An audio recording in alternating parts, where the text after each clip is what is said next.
সবাইকে আমন্ত্রণ জানাচ্ছি আর কাবিল নিবেদিত গোলটেবিল অনুষ্ঠানের সঙ্গে আছে ডক্টর তৌহিদুল হক।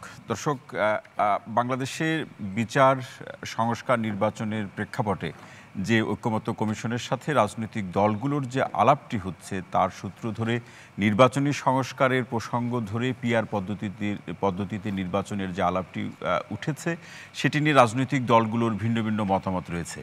কেউ পিআর পদ্ধতিতে নির্বাচন করলে কি সুবিধা আছে সেই পক্ষে মত দিচ্ছেন, আবার বিএনপি সহ তার যে সমমনা দলগুলো আছে তার সাথে আন্দোলনে ছিল কিংবা এখন একসাথে রাজনৈতিক প্রক্রিয়া আছে, তারা বিএনপি বলছে যে আসলে এই মুহূর্তে বাংলাদেশে নির্বাচনী সংস্কারের মধ্য দিয়ে পিআর পদ্ধতিতে নির্বাচন করার জন্য বাংলাদেশ প্রস্তুত কিনা সেই প্রশ্নটি তারা ভেবে দেখার জন্য সেই আবেদনটি রেখেছেন। পাশাপাশি যে সমস্ত দেশগুলোতে পিআর পদ্ধতিতে নির্বাচন হয় সেখানকার ভোটারদের যে বৈশিষ্ট্য কিংবা রাজনৈতিক দলগুলোর যে অবস্থা, নির্বাচন পরিচালনার ক্ষেত্রে যে তাদের প্রাতিষ্ঠানিক যে ব্যবস্থাগুলো রয়েছে সেই ব্যবস্থাগুলো যতটা কার্যকরীভাবে কাজ করছে সেটি বাংলাদেশে এই মুহূর্তে কতটা কার্যকরীভাবে কাজ করে জনগণকে সম্পৃক্ত করে এই পদ্ধতিতে নির্বাচন অনুষ্ঠিত করলে সেটি জনগণের অধিকার অর্থাৎ ভোটাধিকার জনকল্যাণের যে প্রসঙ্গগুলো কতটা নিশ্চিত হবে সেই ব্যাপারগুলো নিয়ে যথেষ্ট প্রশ্ন রয়েছে। সেই প্রশ্নকে সামনে রেখেই আজকে আমরা আলোচনা করতে চাই যে বাংলাদেশে পিআর পদ্ধতিতে নির্বাচন সম্ভব কিনা। আর এই বিষয়ে আলোচনা করার জন্য সম্মানিত আলোচকরা এই স্টুডিওতে উপস্থিত আছেন। আসুন আলোচনা শুরু করার আগে তাদের সাথে পরিচয় করে দিই। আমাদের সঙ্গে আছেন বিএনপির তথ্য বিষয়ক সম্পাদক আজিজুল বারী হেলাল, রাষ্ট্রবিজ্ঞানী এবং ঢাকা বিশ্ববিদ্যালয়ের শিক্ষক অধ্যাপক ডক্টর মোহাম্মদ নুরুল আমিন ব্যাপারী। আমাদের সঙ্গে আরও আছেন দ্য ফাইন্যান্সিয়াল পোস্টের প্রধান সম্পাদক ও সাংবাদিক এম এ আজিজ, এনসিপির যুগ্ম আহ্বায়ক অ্যাডভোকেট মুজাহিদুল ইসলাম শাহিন, ইসলামী আন্দোলন বাংলাদেশের যুগ্ম মহাসচিব মাওলানা গাজী আতাউর রহমান, এবং আমাদের সঙ্গে আরও আছেন সাবেক স্থানীয় সরকার মন্ত্রণালয়ের সচিব, লেখক, কলামিস্ট আবু আলম মোহাম্মদ শহীদ খান। আপনাদের সবাইকে অনুষ্ঠানে স্বাগত জানাচ্ছি। দর্শক, বরাবরের মতো আপনাকেও জানিয়ে রাখি, স্ক্রিনে দেখানো নাম্বারে ফোন করে সম্মানিত আলোচকের কাছে প্রশ্ন রাখতে পারেন পিআর পদ্ধতিতে নির্বাচনের প্রসঙ্গ কিংবা একজন সচেতন নাগরিক হিসাবে আপনার যা ভাবনা রয়েছে এই বিষয়টি নিয়ে বা এই পদ্ধতি নিয়ে সেটিও আমাদেরকে ফোন করে জানাতে পারেন। যাচ্ছে আলোচনা আপনাদের ফোনের অপেক্ষায় থেকে। মাওলানা গাজী আতাউর রহমান, শুরুতে আপনার কাছে আসতে চাই যে আপনারা কেন পিআর পদ্ধতিতে নির্বাচন চাচ্ছেন? এই মুহূর্তে বাংলাদেশের যে অবস্থা সব কিছু বিচার করে পিআর পদ্ধতির পক্ষ কেন নিলেন? ধন্যবাদ। আজকে এই আরটিভির গোলটেবিল অনুষ্ঠানে সম্মানিত সহ আলোচকবৃন্দ এবং যারা দেখছেন দর্শক শ্রোতাবৃন্দ, আজকে বাংলাদেশে এই পরিবর্তিত পরিস্থিতিতে মানুষ রাজনীতিতে গুণগত পরিবর্তন চায় এবং আগামীতে নতুন বাংলাদেশ চায়। আর নতুন বাংলাদেশের জন্যে পুরাতন বন্দোবস্ত থেকে মানুষ বেরিয়ে আসতে চায়। আচ্ছা, আমরা দেখেছি যে বিগত দিনে সংকট হয়েছে হলো এই নির্বাচন কেন্দ্রিক সংকট। বিগত 53 বছরে বাংলাদেশে যেই সরকারগুলো এসেছে তারা আসলে কয়েকটা দল বেশ কয়েকবার ক্ষমতা এসেছে,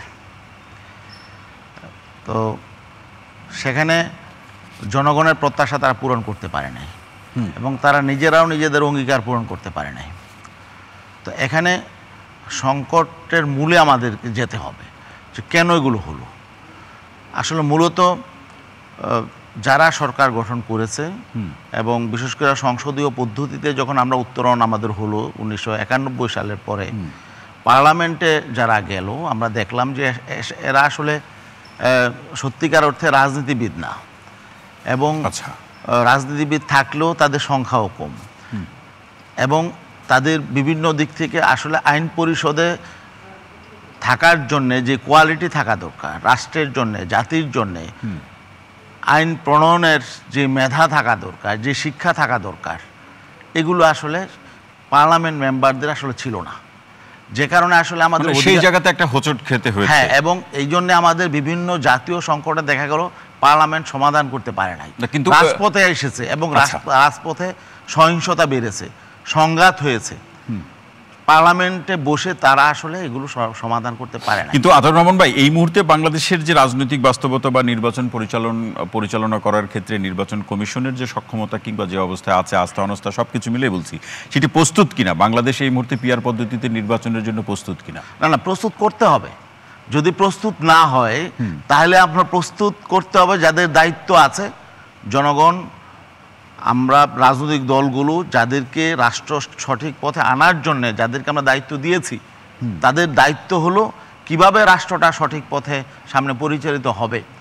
একটা নতুন সরকার এসে যাতে রাষ্ট্রটাকে মানে তার সঠিক ট্র্যাকে পরিচালনা করতে পারে, সেই বন্দোবস্তটা তাদের করতে হবে। তাছাড়া যদি যেনতেন একটা, যদি বলেন প্রস্তুত না, যেনতেন একটা নির্বাচনের মধ্য দিয়ে আবার পুরাতন বন্দোবস্ত ফিরিয়ে আনলেন, তাহলে তো এই যে জুলাই অভ্যুত্থানের মধ্য দিয়ে মানুষের মধ্যে যে প্রত্যাশা জেগে উঠলো, এই যে প্রায় 2000 মতো শাহাদত বরণ করলো আজকে জুলাই 2 তারিখ, তাদের প্রতি আমরা তাদেরকে স্মরণ করছি এবং তাদের শ্রদ্ধা জানাচ্ছি। তাহলে এই যে ত্যাগ, কুরবানি, এগুলো তো সব বৃথা যাবে না। তাহলে কি আতাউর ভাই, আপনি মনে করছেন বিএনপি সহ যারা পিআর পদ্ধতিতে নির্বাচনের বিষয়টি ভেবে দেখার জন্য বলছেন, তারা কি পুরাতন ব্যবস্থায় আস্থা রাখছেন? না, এখানে আমরা আমরা বলি যে বিএনপি একটা দায়িত্বশীল রাজনৈতিক দল। আমরা চাই যে বিএনপিও এটা উপলব্ধি করুক যে আগামী দিনে আমরা নতুনভাবে দেশটা সবাই মিলে গড়ে তুলি। আর পিআর পদ্ধতির নির্বাচন হলে এখানে বিএনপির লস হওয়ার কিছু নেই, বরং তাদের রাজনীতি আরও পরিশুদ্ধ হবে এবং তারা এখানে জনগণের আরও বেশি শ্রদ্ধার জায়গায় তারা চলে যাবে এবং সঠিকভাবে দেশটা পরিচালিত হবে। প্রত্যেকটা ভোটার, পিআর পদ্ধতি এমন একটা পদ্ধতি, প্রত্যেকটা ভোটার মনে করবে যে আমার প্রতিনিধি পার্লামেন্টে। অসংখ্য ধন্যবাদ আতাউর রহমান ভাই। আজিজুল বারী হিলাল ভাই, আসতে চাই যে আপনাদেরকেও ভেবে দেখার কথা বলছেন পিআর পদ্ধতিতে নির্বাচনের প্রসঙ্গে। আতাউর রহমান ভাই তো স্বীকারই করলেন যে বাংলাদেশের সমস্যা হলো নির্বাচন, স্বীকার করলেন না প্রথমে। তাহলে আমাদের এই নির্বাচনটাকে নিয়েই ফোকাস করে কথাবার্তা বলা উচিত। সেকেন্ড কথা হলো, আতাউর রহমান ভাই বলছেন যে 91 সাল থেকে পর্যন্ত কোনো রাজনীতিবিদ সংসদে যায়নি। এই রাজনীতিবিদ কারা, এর একটা ডেফিনেশন তো দিতে হবে। এখন যারা রাস্তায় চুঙ্গা ফুকায় বা মিছিল মিটিং করে তারাই রাজনীতিবিদ? না, আবু আলম শহীদ ভাই ওখানে বসে আছেন, তিনি কি কোনো পলিটিক্যাল কমেন্ট্রি দিতে পারবেন না? আমাদের প্রফেসর স্যার কি, নুরুল আলম স্যার কি কোনো কমেন্ট্রি দিতে পারবেন না? আজিজ ভাই একজন সাংবাদিক, তিনি কি কোনো পলিটিক্যাল কমেন্ট্রি দিতে পারবেন না? রাজনীতিবিদটা কারা? রাজনীতিবিদ এমন, রাজনীতির অ্যাবজর্পশন পাওয়ার এত বেশি যে রাজনীতি একটা কম্প্রিহেন্সিভ ব্যাপার। উনি কাকে রাজনীতি বোঝাচ্ছে যে 91 সালের পার্লামেন্টে, 96 সালের পার্লামেন্টে, 2001 সালের পার্লামেন্টে কোনো রাজনীতিবিদ ছিল না, তাহলে দেশটা চললো কি? তাহলে বাংলাদেশকে নন পলিটিক্যাল কান্ট্রির একটা, মানে এরকম তো পৃথিবীতে এরকম অদ্ভুত দেশ নেই যে রাজনীতিবিদ নেই, রাজনীতি নেই, দেশ আছে। রাজনীতিবিদ ছিল না আমি এটা বলি নাই, বলছি যে এখন আসলে এখানে অধিকাংশ ছিল রাজনীতির বাইরের লোক। রাজনীতির বাইরের লোক মানে কি? ব্যবসায়ী ছিল। ব্যবসায়ী রাজনীতি করলে অন্যায়টা কিসের? এখন আবু আলম শহীদ ভাই ছিলেন হলো পাবলিক সার্ভিস কমিশনে, তার যদি তিনি পলিটিক্স করতে পারবেন না? সেও তো এখানে এমপি ছিল। এইটা কিন্তু অন্য আলোচনা। লেখা দেখে পড়তে পারেন, এটার সাথে কিন্তু পলিটিশিয়ানের সংজ্ঞার কোনো সমস্যা নেই। আইন প্রণেতার যে আমি বলছি যে এখন নির্বাচন ব্যবস্থা তাহলে ঠিক করে লাভ কি? যে দেশে রাজনীতিবিদ নেই, সে দেশের নির্বাচন ব্যবস্থা ঠিক করে অবশ্যই আছে। সুতরাং আমি বলছি যে এই যে politics is such important things, it is to be left to the politician. এই জন্য বলা হয় যে পলিটিক্স এমন একটা গুরুত্বপূর্ণ বিষয়। আমরা এখানে আপনি আলোচনার প্রথমে যেটা উঠাইছেন যে পিআর পদ্ধতি বাংলাদেশে প্রযোজ্য কি প্রযোজ্য না, কতটা সম্ভব, সম্ভব কিনা? অসম্ভব বলে তো কোনো কিছু নেই পৃথিবীতে, মানে অসম্ভব বলে কোনো কিছু, impossible is a word which exist in a foolish dictionary. সবই সম্ভব, কিন্তু বোধ হয় আমাদের যে বর্তমান পলিটিক্যাল প্র্যাকটিস, গত 53 বছরে আমাদের যে পলিটিক্যাল প্র্যাকটিস, এই উপমহাদেশের যে পলিটিক্যাল প্র্যাকটিস, এবং আমরা যে দেশের গণতন্ত্রকে সবচেয়ে বেশি স্ট্যান্ডার্ড মনে করি, যেমন ওয়েস্টমিনস্টার ডেমোক্রেসি ইংল্যান্ডের, বা আপনি আমেরিকার ডেমোক্রেসিও আমরা, ইভেন ভারতীয় সরকারের সাথে আমাদের যেই বৈরিতাই থাকুক না কেন, ওদের যে পলিটিক্যাল যে ডাইনামিক্সটা, মানে ডেমোক্রেসির ডাইনামিক্সটা, ওইটাও কিন্তু আমরা দেখি। সেখানে পিআর পদ্ধতি এখনও তারা প্র্যাকটিস করা শুরু করেনি। আমাদের দেশে পিআর পদ্ধতি যদি আপনি দেন, আপনি এখন বলেন যে একটা পার্টির প্রধানকে আমরা একনায়কতন্ত্র হতে দেব না, ক্ষমতার ভারসাম্যের কথা কিন্তু আপনারা বলেন। যদি পিআর পদ্ধতি করেন, আপনাদের এই পিআর পদ্ধতি সিস্টেমে সে ফর এক্সাম্পল এই যে প্রফেসর সাহেব 20টা সিট পেল, উনি কিন্তু এই 20টা সিট ওনার যে একনায়কতন্ত্র তৈরি হবে, উনি ইচ্ছা মতো এই 20 জনের নাম টেবিলে বসে দিচ্ছে। আপনার ওই এই পদ্ধতিতে বিএনপি আরো ভালো করবে, এই পদ্ধতিতে বিএনপি আরো ভালো করবে, দেশ ভালো করবে কিনা, এটা বিএনপি ভালো করবে না, এনসিপি ভালো করবে না, it is not a matter. Matter হলো যে দেশটা কোন দিকে যাবে। এখন আমি বলছি একনায়কতন্ত্র আপনি কিভাবে তৈরি করছেন। এই যে নুরুল আলম ভাই, তিনি যে নমিনেশনগুলো দেবেন ইচ্ছা মতো, সেই লোকের এলাকার প্রতি কোনো দায় আছে কিনা, এলাকার ভূগোলটা বোঝে কিনা, এলাকার লোকজনের যে তথ্য উপাত্ত তার কাছে আছে কিনা, কোনো লায়াবিলিটি নেই। মানে দুর্নীতি কিন্তু আরো বাড়লো, একনায়কতন্ত্র আরো বাড়ালেন। এই পদ্ধতিকে প্র্যাকটিস করতে আপনার কোনো স্যাম্পল টেস্ট তো নেই বাংলাদেশে, এই পিআর পদ্ধতি কোথাও আছে। এইটা হঠাৎ করে আপনি তুলছেন, তার মানে আপনি ওই যে যেটা বলছেন যে আমাদের দেশের এখন সবচেয়ে বড় সমস্যা, বড় প্রয়োজন যেটা ট্রান্সফার টু দ্য আপনার democracy and to right to the vote, এইটাকে আপনি প্রশ্নবিদ্ধ। আজিজুল বারী হেলাল ভাই, অসংখ্য ধন্যবাদ। অ্যাডভোকেট মুজাহিদুল ইসলাম শাহীন ভাই, আপনার কাছে আসতে চাই যে এই পিআর পদ্ধতিতে নির্বাচনের প্রসঙ্গ যখন আলোচনায় আসলো অথবা যারা তুললো, এর পিছনে উদ্দেশ্য আছে বলে মনে করছেন আজিজুল বারী হেলাল ভাই, অর্থাৎ তার দল মনে করছেন কি উদ্দেশ্য আছে, এবং তারা কিন্তু, আমি একটু যুক্ত করে দিই, উদ্দেশ্য হলো নির্বাচন বিলম্বিত করা, এটাই মূল উদ্দেশ্য কিনা, এই প্রশ্ন বিএনপি রেখেছে। না, এটা মূল উদ্দেশ্য না। আপনি দেখেন, আমাদের এই রক্তাক্ত বিপ্লবের পরে আমাদের নাগরিক পার্টির পক্ষ থেকে বলা হয়েছে সংস্কার করতে হবে। তো সংস্কারের ক্ষেত্রে ঐক্যমত কমিশনে আমাদের এনসিপির যে প্রস্তাবনা ছিল যে সংসদের 2টা কক্ষ হবে, এটা উচ্চ কক্ষ, একটা মানে নিম্ন কক্ষ। নিম্ন কক্ষতে যেভাবে এখন ইলেকশন হয় সেভাবেই হবে, কিন্তু উচ্চ কক্ষতে ভোটের রেশিও হিসাবে ওখানে পিআর পদ্ধতি চালু হবে। তাহলে কি সুবিধা হলো, অনেক মানুষ দেখা যাচ্ছে নির্বাচিত হয়ে আসতে পারে না। অনেক, যেমন এখানে বলছেন যে সাংবাদিক আছেন, রাষ্ট্রবিজ্ঞানী আছেন, বুদ্ধিজীবী আছেন, অনেকেই যারা বাংলাদেশের আইন প্রণয়নে অনেক ভূমিকা রাখতে পারে, কিন্তু আপনি যদি তাকে আসনে দাঁড় করিয়ে দেন, সে কিন্তু হয়ে আসতে পারবে না আমাদের বর্তমান সিস্টেমের কারণে। তো বর্তমান যে সিস্টেম চালু আছে, এই সিস্টেম এবং হলো এটাকে আপডেট করার জন্য 2টা পদ্ধতি আমরা বলেছি। নিম্ন কক্ষে হবে রেগুলার ইলেকশন এবং উচ্চ কক্ষে হবে পিআর পদ্ধতিতে। এখন যদি দেখেন, আপনি একটা দল 10% ভোট পেল, সেই 10% ভোট অনুযায়ী তিনি সংখ্যানুপাতিক পিআর পদ্ধতিতে উচ্চ কক্ষে তিনি লোক দিতে পারবেন, তার একজন ব্যক্তিকে তিনি পছন্দ করতে পারবেন। এখানে আমাদের প্রস্তাবনা ছিল একটা, সেটা হলো পিআর পদ্ধতিতে উচ্চ কক্ষে কোন কোন ব্যক্তিকে আপনি মানে মনোনয়ন দিচ্ছেন, সেই লোকগুলোর নামগুলো ইলেকশনের আগে বলে দিতে হবে, যাতে একজন ভোটার তিনি ভোট দেওয়ার আগে চিন্তা করতে পারেন যে এনসিপির উচ্চ কক্ষে অমুক অমুক ব্যক্তিগণ থাকবেন, বিএনপির অমুক অমুক ব্যক্তিগণ থাকবেন। তো ওখানেও তার চয়েস করার বিষয় আছে। যেমন আমি একটা ভোট দিলাম, এই ভোট দেওয়ার প্রেক্ষিতে নিম্ন কক্ষের একজন এমপি নির্বাচিত হলেন, পাশাপাশি উচ্চ কক্ষেও আমি কাকে ভোট দিলাম, সেটা মমতাজের মধ্যে একজন গায়িকা হবে কিনা, সেটা সেই এমপি হবেন কিনা যে এমপি সংসদে দেখে একটা পাতা, একটা লাইন, একটা বাংলা পড়তে পারেন না, তিনি আইন প্রণেতা হবেন কিনা। তো উচ্চ কক্ষের আইনগুলো যখন নিম্ন কক্ষের আইনগুলো যখন উচ্চ কক্ষে যাবে, উচ্চ কক্ষে বিশিষ্ট ব্যক্তিগণ ওই আইনগুলো দেখে আমাদের দেশের জন্য, সমাজের জন্য, মানুষের জন্য অ্যাপ্লিকেবল হবে কিনা, সুন্দর হবে কিনা, বা এখানে কোনো পক্ষপাতিত্ব থাকবে কিনা, এই বিষয়গুলো যাচাই বাছাই উচ্চ কক্ষ করতে পারে। সেটা আমরা প্রস্তুত কিনা রাজনৈতিকভাবে বা প্রাতিষ্ঠানিকভাবে সেই প্রস্তুতি। দেখেন, আপনি যদি একটা বিষয় ইন্ট্রোডিউস না করেন, প্রস্তুত হবে কিভাবে? 1996 সালে হঠাৎ করে কেয়ারটেকার গভর্নমেন্ট আসছে। হেলাল ভাই বলছিলেন যে কোনো পাইলটিংও তো হয় নাই, বা কাঠামোটাও তো উপস্থাপন। আপনি দেখেন 1996 সালে যখন কেয়ারটেকার গভর্নমেন্ট আসলো, কেয়ারটেকার গভর্নমেন্টের আসার আগে কয়দিন পাইলটিং আপনি মানে সময় পেয়েছেন? ওই সময় তো হঠাৎ করে সংসদের সংশোধনী এনে আপনার কেয়ারটেকার নিয়ে আসা হলো, একটা পদ্ধতি নিয়ে আসা হলো। আমরা এটা দেখলাম 2-3টা সংসদ ভালোই গিয়েছিল, পরবর্তীতে এসে সংবিধান সংশোধন করে এটা শেখ হাসিনা বাদ দিয়ে দিলেন। এখন আপনি যদি ইন্ট্রোডিউস করতে না পারেন, তাহলে পাইলটিং কেমনে হবে?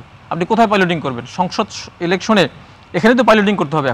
আপনি এখন দেখবেন যদি সংস্কার হয়, সেখানে উচ্চকক্ষ বা নিম্নকক্ষ হয়, তার মাধ্যমে আমরা দেখি না একটা সংসদ বা 2টা সংসদ আমরা দেখি, দেখার পরে যদি মনে হয় যে না এই এইভাবে যদি নির্বাচন পদ্ধতি বারবার বদলাতে থাকে তাহলে কি অবস্থা দাঁড়াবে সেটা কিন্তু আরেকটা অভিযোগ আছে শাহিন ভাই, আমি একটা প্রশ্নটা রাখি, সেটা হচ্ছে যে অভিযোগটা আরেকটা বড় অভিযোগ যে ছোট দলগুলো যারা সাধারণত যাদের জনসমর্থন অপেক্ষাকৃত কম বা জনগণের ভোটে সংসদে যেতে পারে না বা যাওয়ার সেই সুযোগটা নাই, তারাও রাজনৈতিকভাবে সংসদে নিজেদের অস্তিত্ব টিকিয়ে রাখার জন্যই পিআর পদ্ধতির পক্ষে কথা বলছে। এইটা দেখেন এনসিপির প্রস্তাবনা খুবই ফেয়ার। আপনি নিম্নকক্ষে যেমন এখন সাধারণ এমপি ইলেকশন যেটা হবে, এই ইলেকশনে আপনি এনসিপি যদি 1% ভোট পায় বা 5% ভোট পায়, কোনো সংসদ মানে আসন সে নাও পেতে পারে, বা 50% ভোট পাইলে মানে 30% ভোট পেলেও তিনি কোনো আসন নাও পেতে পারেন নিম্নকক্ষে, কিন্তু উচ্চকক্ষে গিয়ে কিন্তু সেখানে রেশিও অনুযায়ী পাবে। তো এইটা হলো আমার ফেয়ারনেস এখানেই, যে আমি দেখেন উচ্চকক্ষে কিন্তু আমার প্রতিনিধি থাকলেও আমি দেখতে পারবো, যাচাই করতে পারবো, তো নিম্নকক্ষে তো আমার প্রতিনিধি নাই। তো এনসিপির প্রস্তাবনাটা এই জন্যই ফেয়ার যে শুধুমাত্র এমপি হওয়ার জন্যই কিন্তু মানে এনসিপি এই প্রস্তাবনাটা দেয়নি। দেশের শাসন কাঠামোতে, দেশের সংসদে যেন ভারসাম্য থাকে, এই জন্য দ্বিকক্ষ বিশিষ্ট সংসদে আপনার এখানে ইয়ে রাখা হয়েছে, অসংখ্য ধন্যবাদ, প্রতিনিধি রাখা হবে। অ্যাডভোকেট মুজাহিদুল ইসলাম শাহিন ভাই, আরো আলোচনা আছে, আরো প্রশ্ন আছে, পরবর্তী পর্যায়ে শুনবো। আমি একটু আবুল আলম শহীদ খান আপনার কাছে আসতে চাই। এই যে পিআর পদ্ধতি নিয়ে যে রাজনৈতিক দলগুলোর মধ্যে পক্ষ বিপক্ষে যে মতামত আছে, সবাই যার যার জায়গা থেকে বাস্তবতা তুলে ধরছে, আপনার কাছে কি মনে হয় সে প্রস্তুতির জায়গাটিতে যদি আবার ফিরে আসে? এটাই আমরা বোঝার চেষ্টা করছি যে এই মুহূর্তে পিআর পদ্ধতিতে নির্বাচনের জন্য বাংলাদেশ কতটা প্রস্তুত। না, এই আজকের দিনে যখন আলোচনা করছি, এখন পর্যন্ত আমাদের ভোটাররা তো পিআর পদ্ধতি শুনেই নেই মনে করেন। ভোটারদের কাছে তো বুঝাতে হবে যে পিআর পদ্ধতিটা কী, এবং রাজনৈতিক দলগুলোকে বুঝতে হবে যে রাজনৈতিক দলের অধিকাংশ রাজনৈতিক দল তারা কীরকম মনে করছেন যে পিআর পদ্ধতিতে যেতে পারবেন কিনা। পার্লামেন্টের নির্বাচন নিয়ে আমরা কথা বলছি তো, বাট ইসলামী দলগুলো যখন এই যে কদিন আগে যে মিটিং করলেন, সেখানে তো তারা ঘোষণা করে দিলেন যে পিআর ছাড়া কোনো নির্বাচন হবে না। এখন যেটা এনসিপির পক্ষ থেকে বলা হলো যে তারা উচ্চ কক্ষের বিষয়ে পিআর পদ্ধতি নিয়ে আলোচনা করছেন, সেটা আপনি আলোচনা করতে পারেন। পিআর পদ্ধতি পৃথিবীর অনেক দেশে আছে, প্রায় 85টা দেশে আছে, আরও 60টা দেশ যোগ করলে প্রায় 92টা দেশের মতো হবে, সেখানে পিআর পদ্ধতি আছে। বাট সেগুলো কিন্তু গণতন্ত্রের একদম উচ্চ পর্যায়ে আছে। আমরা যে একটু আগে যে কথাটা আলোচনা করলাম যে আমাদের পার্লামেন্টে আমরা এমন লোককে নির্বাচিত করি যিনি পার্লামেন্টে নির্বাচিত হওয়ার উপযুক্ত না, সেরকম পরিস্থিতি আমাদের এখানে, যে কেউ পড়তে পারেন না, কেউ শুধু গান গাওয়ার জন্য নির্বাচিত হয়ে আসছেন, কেউ কোনো একটা দল করেন এই জন্য নির্বাচিত হয়ে আসছেন। আবার ভোট তো ঠিক মতো হয় না, রাতের ভোট হয়, ব্যালট বাক্স ভর্তি করা হয়, আপনার নির্বাচন ঠিক মতো করা হয় না, নির্বাচন প্রভাব বিস্তার করা হয়। তো এই সব কারণে আমাদের একটা ভালো নির্বাচন করা দরকার, যে নির্বাচনটা একটা ভালো নির্বাচন হবে, একটা থ্রেশহোল্ড। নির্বাচনের জন্য কি আমার পদ্ধতি পরিবর্তন করতে হবে কিনা? পদ্ধতি এখনই পরিবর্তন করতে হবে এরকম কোনো ইমার্জেন্সি আমি দেখছি না, মানে জরুরি না, বাট পদ্ধতির পরিবর্তন নিয়ে আলোচনা হতে পারে, আলোচনা হওয়ার কোনো বাধা নেই, কিন্তু এটা একটা কন্ডিশন হতে পারে না। আপনি যখন বলেন যে এটা না হলে কোনো নির্বাচন না, তখন কিন্তু ওই যে সন্দেহ অবিশ্বাস সৃষ্টি হয়, সেই কন্ডিশনটা আপনি দিয়েন না, আপনি আলোচনা করেন। হ্যাঁ, ঠিক আছে, এটা মনে হয় আমাদের মঞ্চ থেকে এরকম কোনো কথা বলা হয় না। বলছে ভাই, নির্বাচন হবে না। আমি একটু পরিশোনায় বলেছে যে পিআর পদ্ধতিতে নির্বাচনের বিকল্প নেই, নইলে গণভোট। না না, আরেকটা বলছে, কি বলেছে গোবিন্দচন্দ্র প্রামাণিক বলছে যে নির্বাচন হতে দেওয়া হবে। এই যে নির্বাচন হতে দেওয়া, সুতরাং এটা বলা হয়েছে। আপনাদের মঞ্চের ব্যাপারটা হয় কি, আপনি একরকম ভাবেন, আপনার মঞ্চে তো ওইরকম মানে অনেক লোক তো খিচুড়ির মতো মঞ্চ, ডাল চাল মিশানো একটা জায়গা, তো সেখানে একটা মঞ্চে আপনি যেরকম ভাবছেন সেরকম আরেকজন নাও ভাবতে পারে, অন্যরকম কথা বলে। কারণ ছোট ছোট দলগুলো নির্বাচন হতে দেওয়া হবে না, এই যে আচ্ছা, তাহলে নির্বাচন যদি হয়, আমরা পিআরের আলোচনা চলে যাই, তাহলে আমরা পার্লামেন্টের যে নির্বাচনটা হবে, আমাদের যে এখনকার নির্বাচন, সেই নির্বাচনে পিআর পদ্ধতি চালু করা সম্ভব হবে না এত দ্রুত সময়ের মধ্যে। এটা আলাপ আলোচনা করতে হবে। এখন আপনি যদি উচ্চ কক্ষে করতে চান, সেখানে আলোচনা করতে হবে, কারণ উচ্চ কক্ষ হবে কিনা এটা তো সংবিধান সংশোধনের ব্যাপার। তো এখন একটা নির্বাচন হবে, নির্বাচনের পরে বিএনপি এটাতে রাজি হয়েছে, মানে আমরা ধরে নিতে পারি যে একটা উচ্চ কক্ষ হবে। তখন উচ্চ কক্ষ যদি সবাই এগ্রি করে, তখন উচ্চ কক্ষে আমরা কিভাবে নির্বাচন করবো আলোচনা করতে পারি।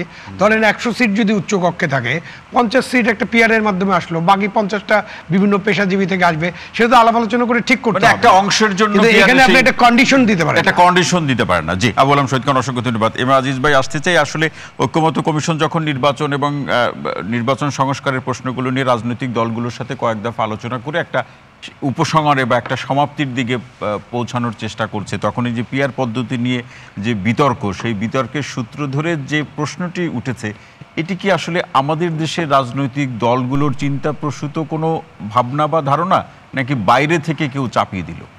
ধন্যবাদ আপনাকে। একটু ব্যাকগ্রাউন্ড বলে নিই। জি বলুন।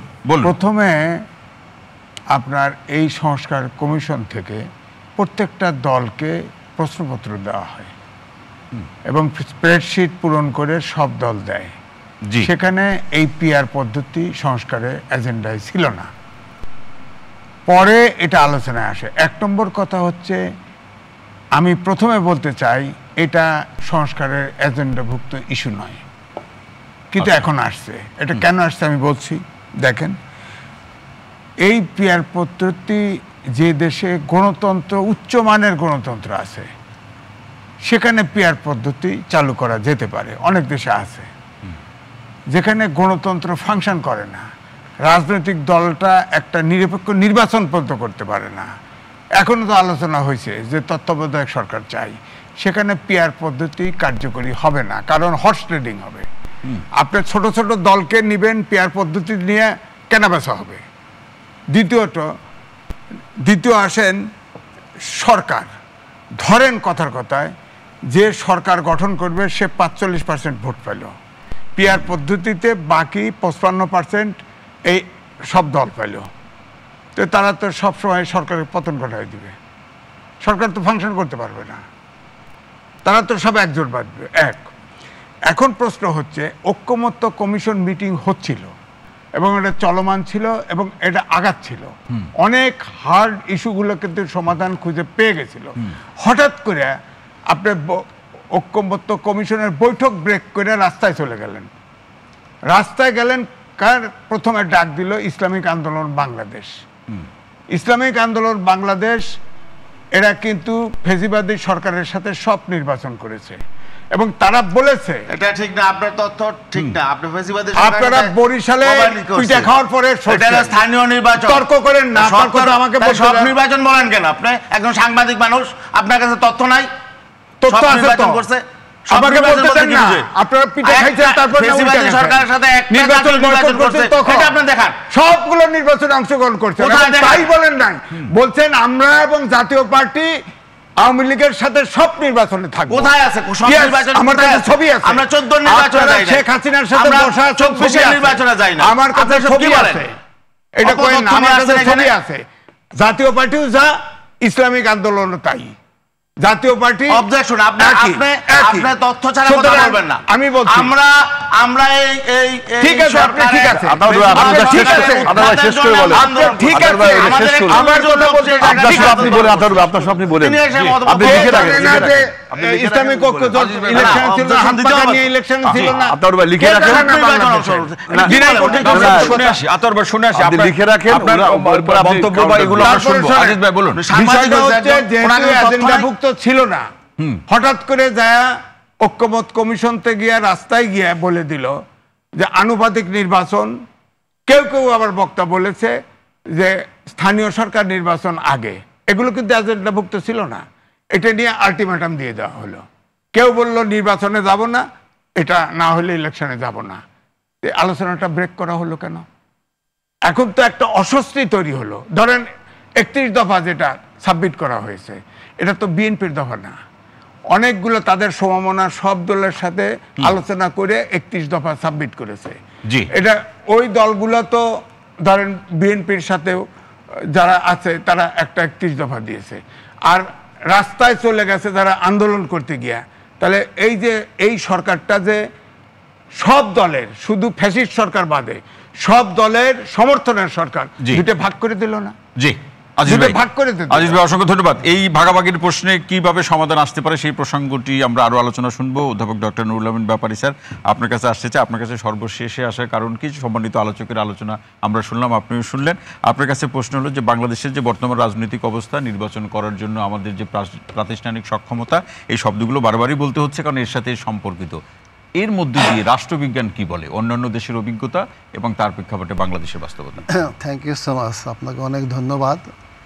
আলোচনাটা খুব সুন্দর হয়েছে এবং মাঝে মাঝে দুপক্ষ যে তর্ক এবং বিতর্ক শুরু হয়েছে এটা ভালো। ভালো কেন, জাস্ট যেই সময় এটা শুরু হয়েছে এই প্রেক্ষাপটে যদি আমরা আলোচনা করি তাহলে দেখব যে পিআর পদ্ধতি যেটা এটি কিন্তু আছে এবং এখানে সাংবাদিক আজিজ ভাইও বলছেন, আমাদের সচিব মহোদয় বলছেন, সবাই বলছেন, এটি কিন্তু সত্যিকারে ভাবে সত্যি কথা। একটি উন্নত গণতন্ত্র যেখানে বহুত্ববাদী সমাজ যেখানে প্রতিষ্ঠিত আছে সেইখানে কিন্তু এটা চলে, ভালোভাবেই চলে এবং ফাংশনও করে। আর আসলে যেটা হয়েছে আমাদের বাংলাদেশের গণতন্ত্র আমরা কিন্তু ট্রানজিশনাল পজিশনে আছি, যদিও 53-55 বছর গিয়েছে, আমরা প্রকৃতপক্ষে গণতন্ত্রের প্র্যাকটিস করে যে হাঁটি হাঁটি পা করে একটু অগ্রসর হব তাও কিন্তু হতে পারি নাই একদম সত্যি বিশ্লেষণ করলে। তার কারণ হচ্ছে গণতন্ত্র এমন একটি পদ্ধতি যেই পদ্ধতি প্রকৃতপক্ষে একটা বুর্জোয়া পদ্ধতি হিসাবে আখ্যায়িত হয়ে থাকে। এটি কিন্তু ধনিক শ্রেণীর তন্ত্র। এটি যখন পুঁজির বিকাশ যখন ঘটলো তখন কিন্তু সামন্তবাদী সমাজ ভেঙে গণতান্ত্রিক সমাজ হবে গ্রেট ব্রিটেনের গৌরবময় বিপ্লবের মাধ্যমে। তারপরে আমরা দেখি যে দেখেন এক এক দেশের গণতন্ত্র এক এক রকম। আমি একটু উদাহরণ দিয়ে বোঝাচ্ছি, তারপরে এখানে আসি। দুটো দেশকে যদি ধরি আমরা, একটি মার্কিন যুক্তরাষ্ট্র আর একটি ভারত উপমহাদেশ, ইন্ডিয়ান সাবকন্টিনেন্ট, যেটি দুটোই কিন্তু ইংরেজদের কলোনি ছিল, দুটোই ইংরেজদের কলোনি ছিল। আসলে একটু আলোচনা করতে হলে একটু গভীরে গেলে মনে হয় ভালো। তাহলে একটি দেশ গ্রেট ব্রিটেন যখন কলোনি সৃষ্টি করলো কোথাও আগে মার্কিন যুক্তরাষ্ট্রে, তো মার্কিন যুক্তরাষ্ট্র যখন কিন্তু একটু লক্ষ্য করুন, আমরা সবাই যদি বিশ্লেষণ করি, মার্কিন যুক্তরাষ্ট্র যখন স্বাধীনতা লাভ করে ঠিক ওই সময় ভারতবর্ষ পরাজিত হয়। যেমন আমরা দেখব কর্নওয়ালিস যখন এখানে যুদ্ধ করে টিপু সুলতানের সাথে, এই কর্নওয়ালিসেই কিন্তু মার্কিন যুক্তরাষ্ট্রে পরাজিত হয়েছেন জর্জ ওয়াশিংটনের হাতে। আমি এই জন্য উল্লেখ করতেছি ওই সমাজে ব্রিটিশরা কেন পুঁজিবাদ বিকাশ করার সুযোগ দিল, ভারত উপমহাদেশে কেন পুঁজিবাদ বিকশিত করলো না। তার প্রমাণ হচ্ছে 1793 সালে যখন চিরস্থায়ী বন্দোবস্ত সৃষ্টি হয় ভারত উপমহাদেশে, এটি কিন্তু গণতন্ত্র সৃষ্টির জন্য না। ইংরেজরা নিজ দেশে ছিলেন পুঁজিপতি বুর্জোয়া শ্রেণী, আর ভারতবর্ষে এসে তারা সৃষ্টি করলেন সামন্তবাদী পদ্ধতি, ওই যে 1793 সালে চিরস্থায়ী বন্দোবস্তর মধ্য দিয়ে। তাহলে কী করলেন, নিজ দেশে তারা ছিলেন বুর্জোয়া পুঁজিপতি, এদেশে হলেন সামন্তবাদের রক্ষক। যেই সামন্তবাদটি তারা ঝাঁটিয়ে বিদায় দিয়েছিলেন অনেক আগে। সামন্তবাদী কোনো সমাজে গণতন্ত্র প্রতিষ্ঠিত হতে পারে না। তাহলে কি হচ্ছে, আমাদের বাস্তবতা কি স্যার? আমি সংক্ষেপে নিয়ে আসছি। ওই সামন্ততান্ত্রিক সমাজ ব্যবস্থা থেকে আমরা দেখব কি হয়েছে। আমরা দেখব 47 সালে যখন স্বাধীনতা লাভ করলো পাকিস্তান এবং আমরা দেখব ভারত, ওই ভারতে কিন্তু আমরা দেখব গণতন্ত্র একটু ফাংশন করেছে, হাঁটি হাঁটি পাপা করে। তার কারণ এখানে টাটা, বিড়ালা, ডালমিয়ার মতো শক্তিশালী পুঁজিপতি ছিল। আমার ওই সময় পাকিস্তানে কিন্তু এমন পুঁজিপতিরা বিকশিত হয় নাই, সামন্তবাদী সমাজ ছিল, যার জন্য কনস্টিটিউশনটা ছিল প্রকৃতপক্ষে একদিকে কিছু সামন্ততান্ত্রিক, আরেকদিকে পীঠতন্ত্র। হ্যাঁ, কারণ এখানে গণতান্ত্রিক ব্যবস্থা ছিল না, যদিও সোহরাওয়ার্দী সাহেব তার অধীনেই কনস্টিটিউশন প্রণীত হয়েছিল। আমি এই জন্য এখানে আনছি যে একটা বহুত্ববাদী সমাজ যখন প্রতিষ্ঠিত হবে, গণতন্ত্র যখন উন্নতির উঁচু শিখরে যাবে, তখনই কিন্তু আপনার পিআর পদ্ধতি ফাংশন করতে পারে। একটি সামন্ততান্ত্রিক সমাজ ব্যবস্থা অস্তিত্ব রক্ষা করে কোনো দিন পিআর পদ্ধতি চালু হবে না। হবে কি, আবার হোঁচট খাবে। যেমন করে 72 সালে গণতান্ত্রিক যাত্রা শুরু হয়েছিল, কিন্তু পরবর্তী পর্যায়ে 75 সালে হোঁচট খেলো, আবার সামরিক বাহিনী শুরু হলো। জিয়াউর রহমান একটা পদ্ধতিতে নিতে চেয়েছিলেন, ফাংশন করলো না। হোসেন মোহাম্মদ এরশাদ এসে আবার পশ্চাতে নিয়ে গেলেন, আবার আন্দোলনের মাধ্যমে 91 সালে শুরু হলো গণতন্ত্রের যাত্রা। কিন্তু আমরা দেখি 1 সালের পরবর্তী পর্যায়ে হাসিনা ওয়াজেদ এসে তার সেই পিতার পদাঙ্ক অনুসরণ করে আবার ফ্যাসিবাদী পদ্ধতিতে চলে গেলেন। মানে ইতিহাসের এই যে পরম্পরা। জি স্যার, শেষ করুন, আমরা বিরতিতে যাব। জি, আমার আসল বিষয় হচ্ছে তাহলে কি করতে হবে। হ্যাঁ, পিয়ার পদ্ধতি আমি পছন্দ করি রাষ্ট্রবিজ্ঞানের একজন ছাত্র হিসাবে, কিন্তু এই মুহূর্তে আমি বলবো এমন হচট খাবে, ডুকরে ডুকরে করে আবার গণতন্ত্র কাঁদবে। আমার মনে হয় ওই শুরু করতে হবে ওই গণতান্ত্রিক পদ্ধতি, যেটা এই যে নির্বাচনটা আমরা চেষ্টা করেছি ওই নির্বাচনের মাধ্যমে শুরু করে ধীরে ধীরে, আমার কি লেখা আমি উল্লেখ করেছি যেটি মানব জমিনে প্রকাশিত হয়েছে, কমপক্ষে 20-25 বছর পরে ওই পদ্ধতির দিকে ধীরে ধীরে যেতে হবে। তবে সেক্ষেত্রে একটা ব্যাপক প্রস্তুতির প্রসঙ্গ আছে, সেটাই আপনি বলছেন। আরেকটু সংক্ষেপে আমি বলে দিচ্ছি, 1 মিনিট একটু বলি। সেটি হচ্ছে প্রতিটি দেশে কিন্তু একই পদ্ধতি থাকতে পারে না। যেমন করে মুরগির ডিম একটা নির্দিষ্ট পরিমাণে তাপ দিলে ফুটফুটে বাচ্চা হবে, একটা কাঠখণ্ডকে আমি যতই তাপ দেই না কেন বাচ্চা হবে না। তাহলে কীভাবে পরিবর্তন হলো? মুরগির ডিমের গুণগত পরিবর্তন, কাঠখণ্ডের ভিতরে যে গুণ আছে তার উপর ভিত্তি করে বস্তুর নিয়ত পরিবর্তন হবে। কিন্তু যদি গুণ না থাকে তাহলে পরিবর্তন হবে না। যেমন করে আমার সোসাইটিতে যে গুণ আছে ওই সোসাইটির উপর ভিত্তি করে গণতান্ত্রিক ব্যবস্থার পরিবর্তন হবে। সিমিলারলি ভারতে যেমন আছে তার উপর অধ্যাপক ডক্টর নুরুল আমিন ব্যাপারী স্যার, অসংখ্য ধন্যবাদ। আরও আলোচনা আমরা শুনবো। আমরা একটা বিরতিতে যাব, তার আগে মাওলানা গাজী আতর রহমান ভাই আপনার কাছে প্রশ্নটি রেখে যায়, যেটি আজিজ ভাইয়ের সাথে আপনার তথ্য বা ইতিহাসগত বাহাস হচ্ছিল তার প্রেক্ষাপটে, যে আজিজ ভাই যেটা বলছিলেন যে বিগত স্বৈরাচারী সরকারের সাথে নির্বাচনে ইসলামী আন্দোলন বাংলাদেশের একটা সম্পর্ক ছিল, নির্বাচনী সম্পর্ক ছিল, সেই জায়গা থেকে আপনার ভিন্ন মতামত আছে। তো আমরা সেটা, এই মতামতটাই সম্পর্ক আদৌ ছিল কি ছিল না, বরিশালে স্থানীয় সরকার নির্বাচন মানে প্রসঙ্গ করতে গিয়ে কি অবস্থা দাঁড়িয়েছিল, এই বাস্তবতাগুলি আপনার কাছে প্রশ্ন আকারে রেখে গেলাম। বিরতি থেকে ফিরে এসে শুনবো। প্রিয় দর্শক, আপনারা দেখছেন আর কাবিল নিবেদিত বিশেষ আলোচনা অনুষ্ঠান গোলটেবিল। নিচ্ছে ছোট্ট বিরতি, সঙ্গেই থাকুন।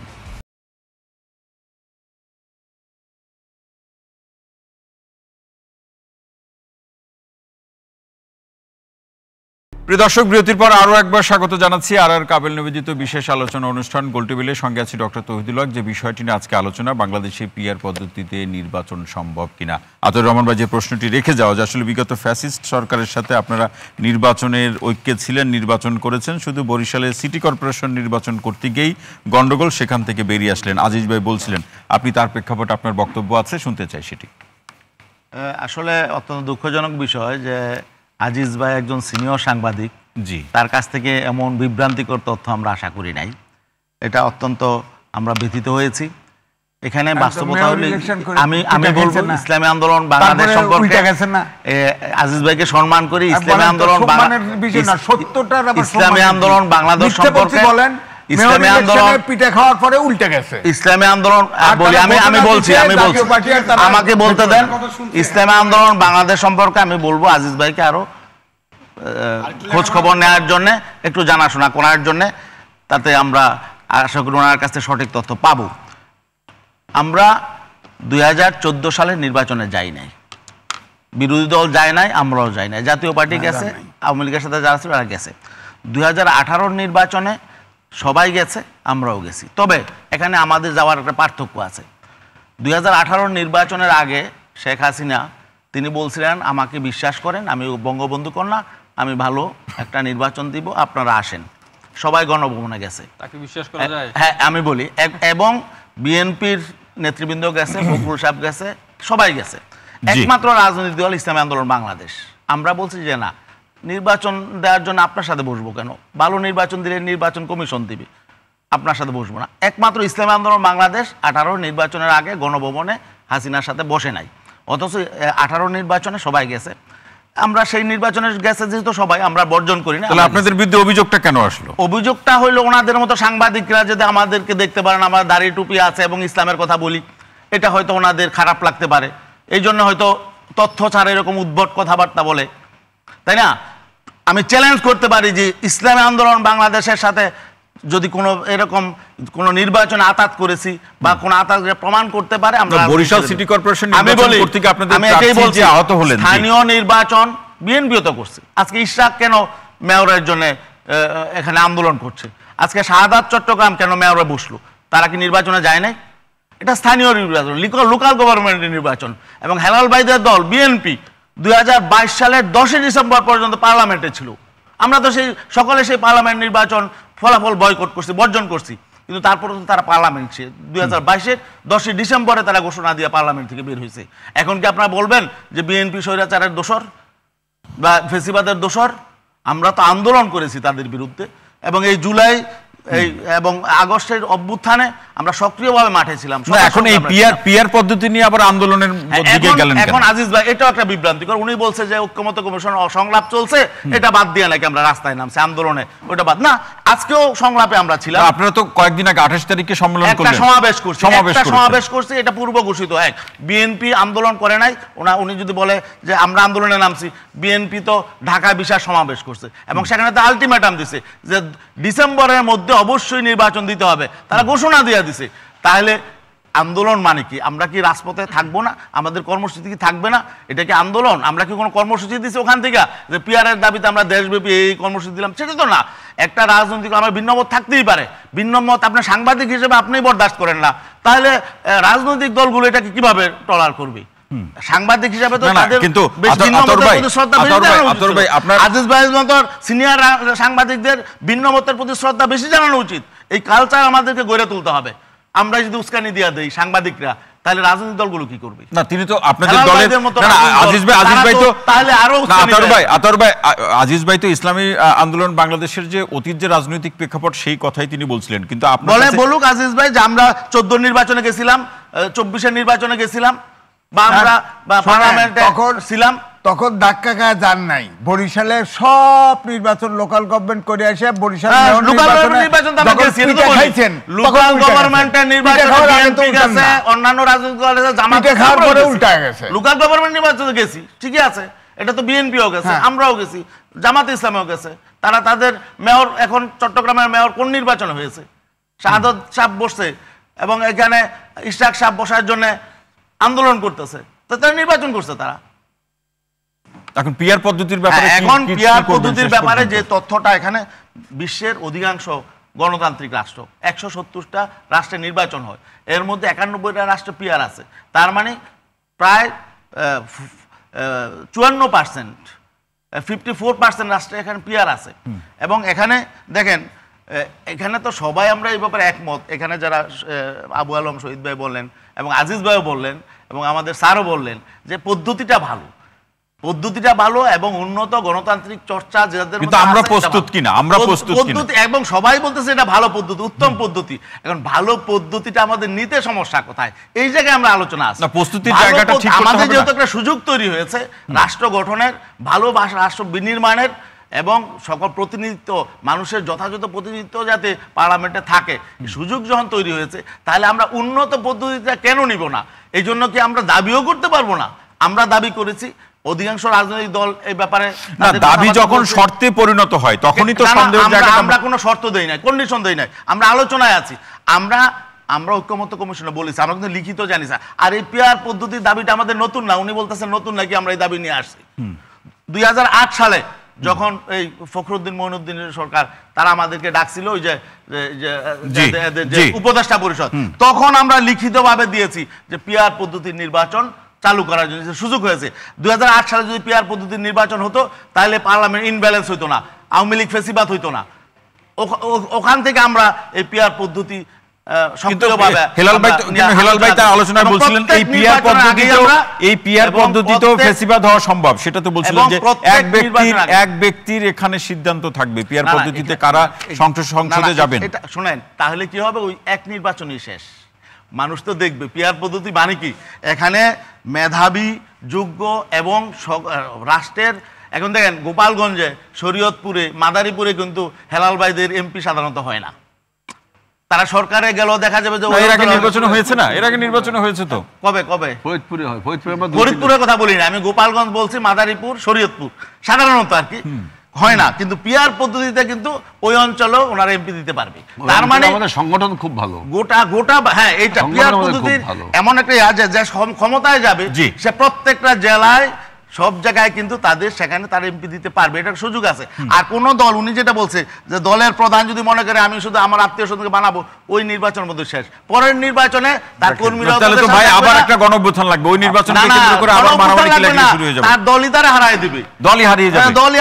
আমি একটু হেলাল ভাই আপনার কাছে একটু পরে আসি, আমি একটু পরে আসি ভাই, একটু আজিজ ভাইকে শুনে আসি। আজিজ ভাই, মুশকিল হচ্ছে যে পিয়ার পদ্ধতি যেটা বলা হচ্ছে, শোনেন আমি পিয়ার পদ্ধতিতে আমি লিখেছি জি, এটার positive side negative side. Positive side আছে যদি গণতন্ত্র থাকে, যদি গণতন্ত্র থাকে। হ্যাঁ, জি। প্রথম কথা হলো। জি। আমার কথা হলো যে এখনো রাজনৈতিক দলগুলি একটি নিরপেক্ষ নির্বাচন করার জন্যে তারা ক্ষমতা 5 বছর ক্ষমতায় থাকবে, তাদের ইলেকশন করে দিতে হবে নির্বোধ ফেরেস্তা 5-6 জন এসে, তারপরে তারা দেশ চালাবে। তাদের নির্বাচন তারা করতে পারে না, তারা পিয়ার পদ্ধতি, ওই যে বললো না পিয়ার পদ্ধতিতে বিশ্বে যেটা আছে সব পিয়ার পদ্ধতির যে সিস্টেমটা আছে, সিস্টেম হলো যে আপনার ধরেন পিয়ার পদ্ধতিতে আমাদের উচ্চকক্ষ 100 সিট, 100 জনের তালিকা ইলেকশন কমিশনে জমা দিবে এবং যত পার্সেন্ট ভোট পাবে উপর থেকে ইলেকশন কমিশন ঘোষণা দিবে। কিন্তু এখানে দাবিটা উঠছে যে না, যত পার্সেন্ট ভোট পাবে তাদের পার্টি এটা নমিনেট করবে। এখন বলেন পার্টিতে তার যদি তার ছেলে বউ মেয়েরে নমিনেট করে কি করবেন? কিছু করার নাই, আবার গণঅভ্যুত্থান হবে। 2 হলো ধরেন পঞ্চগড়ের লোক 1 নম্বর লিস্টে আছে, পাশ করলো, তার কনস্টিটিউয়েন্সি কোথায়, তার ওয়ার্কটা কোথায়? আননোন জায়গায় দিবেন, একটা জায়গায় দিবেন যেখানে সে বাসিন্দাও না, কেউ তারা চিনেও না, তার কোনো ওয়ার্কও নাই। হ্যাঁ, এরকমই তো হবে। মানে সে নামের জনপ্রতিনিধি কিন্তু কাজ করবে প্রশাসকের মতো। প্রশাসকের মতো। তো সুতরাং আমার বক্তব্য হচ্ছে যে পিয়ার পদ্ধতি এখনই, পিয়ার পদ্ধতি গণতন্ত্র যদি উচ্চমানের গণতন্ত্রে থাকে, গণতান্ত্রিক, যেমন ধরেন ব্রিটেনে বলেন, জি, ব্রিটেনের রাজা আজিজ ভাই যেটা আতাউরবার বলছিলেন, যদি আমরা সেখানে কোনো বিভ্রান্তি হয় বা পিয়ার পদ্ধতি নিয়ে দুর্নীতি করা হয় বা হস্তক্ষেপ হয় তখন সেটা আবার চলবে না, এটা তার বক্তব্য। সেটাকে আপনি মনে করেন চলবে না? তাহলে এখন ইয়ে করেন, ডিক্টেটর বসায় দেন, একবার পরীক্ষা করে দেখি না, বেলোবেল ডিক্টেটর বসায় দেন। আমি তো তার সমর্থক আছি। হিটলারও তো ডেমোক্রেটিক নির্বাচনে হয়েছিল, এখন তো উদাহরণ হয়ে দেয়। এখন তাহলে আমি যদি বলি যে এই রাজনৈতিক দল পারতেছে না, আমি তো দেশের মালিক, যারা রাজনীতি করে তিনি মালিক নন, আমি মালিক, জনগণ হিসেবে আমি মালিক। আমি চাই এ দেশে একটা দেশপ্রেমিক ডিক্টেটর দরকার। আমি যদি বলি, আপনি কি করবেন? ওই পরীক্ষা দেওয়া সরকার যা, তাহলে আপনার পিয়ার পদ্ধতি ফেল মানে কি? রাজনৈতিক দলরা আবার ফেল করলো, রাজনীতিবিদরা তো দেশ চালাবে, তারা যে জিনিসটা ফেল করার সম্ভাবনা আছে সেখানে যাবে কেন? পিয়ার পদ্ধতি গেলে, কমপ্লিট পিয়ার পদ্ধতি গেলেও আপনি লিস্ট যদি আগে দেন উপর থেকে হবে। এখানে আলোচনা হয়েছে যে না, যত পার্সেন্ট পাবে ওই পার্টি নমিনেট করবে, এখন তার বউ বাচ্চারা করবে, কি করবেন আপনি? আত্মীয় স্বজনকে করবে, তাহলে লাভ হলো কি? লাভ হলো কি? ওই 5 জন ধরেন আমি ধরেন 100-তে 5% ভোট পাইলাম, জি, 5 জন আমি একটা পার্টির প্রধান, আমি আমার বউ আমার ছেলে মেয়ে দিলাম, ওই 5 জন তো আমার পক্ষে হাত তুলবে, যা খবর তাই শুনবে, তাহলে লাভ হলো কি? আপনার এখানেই এনসিপির যে প্রস্তাবনাটা কিন্তু খুবই ভ্যালিড। কি প্রস্তাবনা বলেন? হ্যাঁ, এবার এনসিপির প্রস্তাবনা হলো উচ্চ কক্ষে কে প্রার্থী হবে এটা ইলেকশনের আগেই দিয়ে দিতে হবে, এবং ইলেকশনের আগে দিয়ে দেওয়ার সময় এইটাই নিয়ম। হ্যাঁ, দিয়ে দেওয়ার পরে লোকজন হলো ওই প্রার্থী দেখে দেখে ভোট দিবে। যদি পছন্দ হয় যে না এনসিপির প্রার্থী যারা আছে এরা খুব ভালো, এদেরকে ভোট দেওয়া যায়, দিল। বিএনপির ভালো, এদেরকে ভোট দেওয়া যায়, তাদেরকে দিবে। কিন্তু এটা সমন্বয় করবে কিভাবে? এটা হলো ইলেকশনের একজন তফসিল হবে, তখন তো আপনার প্রার্থী আপনি ঘোষণা করছেন না, আপনি নিম্ন কক্ষে যেভাবে প্রার্থী দিবেন, এমপি হয়ে আসবে যেভাবে, ঠিক সেমভাবে ওই সময় দিয়ে দিতে হবে যে নিম্ন কক্ষে আমি এই এমপি দিলাম এবং উচ্চ কক্ষে আমার এই এমপিগুলো হবে আমি যদি ভোট পাই, অথবা জনগণ যদি আমাকে ভোট দেয়, মানে আগে থেকেই ঘোষণা করে দেওয়া, আগে থেকে নির্বাচন কমিশন। এই জন্য খুবই ফেয়ার বিষয়টা এখানে। হ্যাঁ, ওইটাই নির্বাচন কমিশন, উনি ঠিক বলছে। ধরেন 100টা তো উচ্চকক্ষে আপাতত সবাই কনসেনসাসে আসছে, এই 100টা নাম ইলেকশন কমিশনে জমা দিবে। হ্যাঁ, যার নাম 1 নম্বরে আছে 1% ভোট পাইলে ওই 1 নম্বর ব্যক্তিটা এমপি হবে। এখন এখানে আলোচনায় আছে, আমি আমার নাম বলবো না, আবার উনি ফোর্স করে উঠবে। এখানে বলছে যে না, যত পার্সেন্ট ভোট পাবে ওই পার্টি নমিনেট করবে। এখন আমার বউরের নমিনেশন করে দেবো, এটা হবে না, এটা হওয়া উচিত না। লাভ হলো কি? আপনি যে পিয়ার পদ্ধতিতে সব পার্টির প্রতিনিধি ঢুকাবেন, আমি আমার বউ বাচ্চা নিয়ে ঢুকলাম, তার লাভটা এটা কে মনিটরিং করবে? এটা কে মনিটরিং করবে? এটা তো চলবে না। বলে আপনি পিয়ার পদ্ধতি তো কমপ্লিট পিয়ার পদ্ধতির যে প্র্যাকটিসটা আছে সেই জায়গায় তো নাই আলোচনা। এখন ধরেন ওই যে উনি এনসিপি, উনি যেটা বললো এইটাই তো ওয়ার্ল্ডে এইটাই অ্যাকসেপ্টেড। এখন আপনি ইলেকশনে অনুপাত হারে পাবেন, তারপর পার্টির প্রধান দিল তার বউ বাচ্চা। আবার পিয়ার পদ্ধতি আমি যতটুকু জানার সুযোগ হয়েছে পড়াশোনা করে, আমার জানার ঘাটতি থাকতে পারে, আপনারা বিজ্ঞজন আছেন, যে 1899 সালে বেলজিয়ামে এটা প্রথম শুরু হয় এবং পিয়ার পদ্ধতির ক্ষেত্রে কিন্তু কান্ট্রিজ মডেল আছে, এক এক দেশে এক এক রকম বাস্তবতা আছে। ব্যাপারী স্যার কাছ থেকে আরো আমরা শুনবো। আজিজ ভাই অসংখ্য ধন্যবাদ। হিলাল ভাই, আমার বক্তব্য হলো, আতাউর ভাই বলছে যে সিটি কর্পোরেশন নির্বাচনের কথা, উনি হয়তো ওনার স্মরণে নেই, কোভিডকালে যে নির্বাচন হয়েছিল এই ঢাকা সিটি কর্পোরেশন 2020 সাল, সেটা 2020 সালের নির্বাচনে আমরা প্রতিদ্বন্দ্বিতা করে পরে প্রতিদ্বন্দ্বিতা থেকে সরে আসছিলাম। 21 সালে চট্টগ্রাম সিটি কর্পোরেশন নির্বাচন হয়েছিল, সেখান থেকেও আমরা নির্বাচনকে সরে আসছিলাম। এরপরে আমরা ঘোষণা করলাম তাদের সাথে এই সরকার অধীনে আর কোনো নির্বাচন হবে না। 18 নির্বাচনে তো আপনারা 20, 21 আর 18 তো এক জিনিস না, আমি 20-21-এর কথা বলছি। আচ্ছা, ওই সময় আমাদের পার্টিতে অনেক আলোচনা, ডেমোক্রেটিক্যালি আমরা আলোচনা করতাম যে এই সরকার অধীনে কোনো নির্বাচন যাওয়া যাবে না। কোনো ক্রিটিক্স থেকে বলা হতো যে যাওয়া উচিত, কেউ বলতো যাওয়া উচিত না। সর্বশেষ আমরা সিদ্ধান্ত নিলাম এই সরকার অধীনে আর নির্বাচনে যাব না। জি, কিন্তু এবং আমাদের সাথে অন্য অন্য যে সমমনা রাজনৈতিক দল তারাও গেল না, কিন্তু ওই আতাউর রহমান ভাইয়ের দল 23 সালে গেল।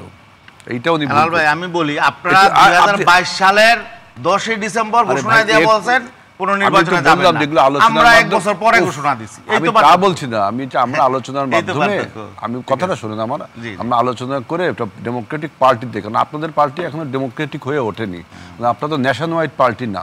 আপনাদের পার্টির সিদ্ধান্ত নেওয়ার পলিসি আমাদের সাথে মিলবে না।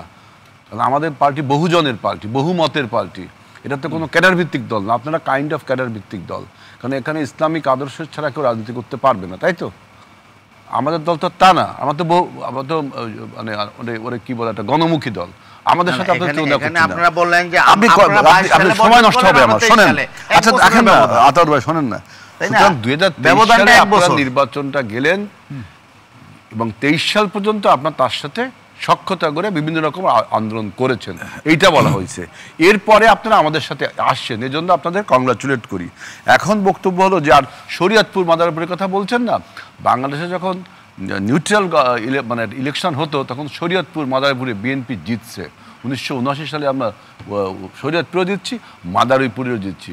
এই এরশাদ আমলে 86-এ যখন 2 পা গেল, আর 88-এ তো এক প্রত্যক্ষ নির্বাচন। এখন শুনেন, উচ্চকক্ষের একটা সীমাবদ্ধতা গণতন্ত্রে আসে।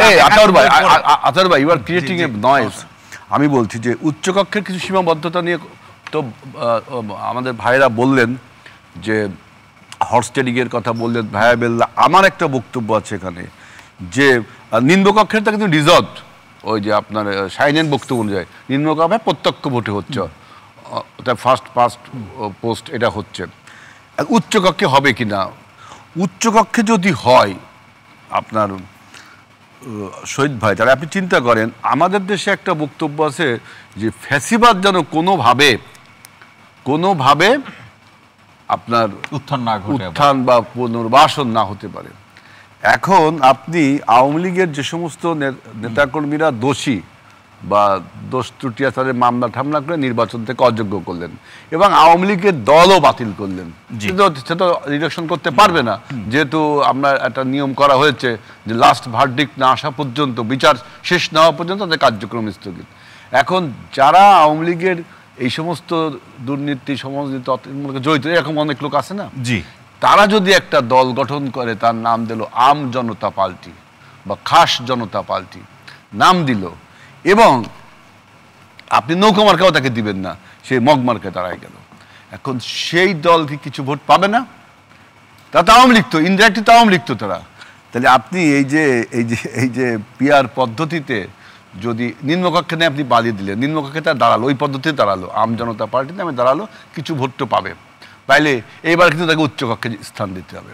সুতরাং পলিটিক্যাল ফোরসাইটিং থেকে শুধু একটা কথা আমি বললাম, আবার উচ্চকক্ষের ডিসকাশন পাওয়ারটা কতটা পেরে নিয়ে আলোচনা হচ্ছে, জি, সেজন্য আমি বলছি যে এখন যে নিম্নকক্ষের যে আজিজ ভাই যেটা বলছে, যেটা নির্বাচন কমিশনের যে সংস্কার কমিশন প্রস্তাব দেয়নি, যেটা আমাদের প্রস্তাব দেয়নি, এটা হঠাৎ করে এই প্রস্তাবটা দেওয়া হলো। এই প্রস্তাব 73 সাল থেকে শুরু হয়েছে এই সমস্ত পিয়ারের বক্তব্য, এটা অন্য একটা খেলা। না, এখন প্রশ্ন আছে যে হেলাল ভাই, এখানে একটা ছোট প্রশ্ন, যে এই প্রস্তাব আমদানি করার প্রস্তাব কিনা, এটা হলো এইটাই বলছি যে এইটা আমরা সব আসলো কিভাবে, কিন্তু সবসময় অনুমান করে বলছি, এটা পলিটিক্যাল একটা আমার অনুমান। আমার কথা যে সত্য তা তো না, সত্য একমাত্র আল্লাহই জানে। না, অনুমান না, এখানে আপনি অনুমান শুধু বলবেন, এখানে একটা নেটওয়ার্কিং আছে। অনুমানে আমি সেটা বলি, নেটওয়ার্কিংটা বলছি। দেখেন যে বাংলাদেশে আপনার গণতন্ত্র প্রতিষ্ঠা হোক না, বাংলাদেশে আনস্টেবল থাকুক, এটা কে চায়? এটা চায় বাংলাদেশ, আমাদের প্রতিবেশী রাষ্ট্র ভারত, নো ডাউট। তাদের আগ্রাসী মনোভাব, আমাদের এই পরিবর্তনকে তারা কোনোভাবে ভালোভাবে নেয়নি। দাদাগিরি সবসময় আমাদের বাংলাদেশকে আনস্টেবল করার চেষ্টা করে, যে কোনো উপায়ে আনস্টেবল করার চেষ্টা করে তারা। আর আমরা বিশ্বাস করি যে পরাজিত মাফিয়া তারাও আনস্টেবল করে তাদের পূর্বের যে অবৈধতা তাকে একটা ভ্যালিড গ্রাউন্ড দিতে চায়।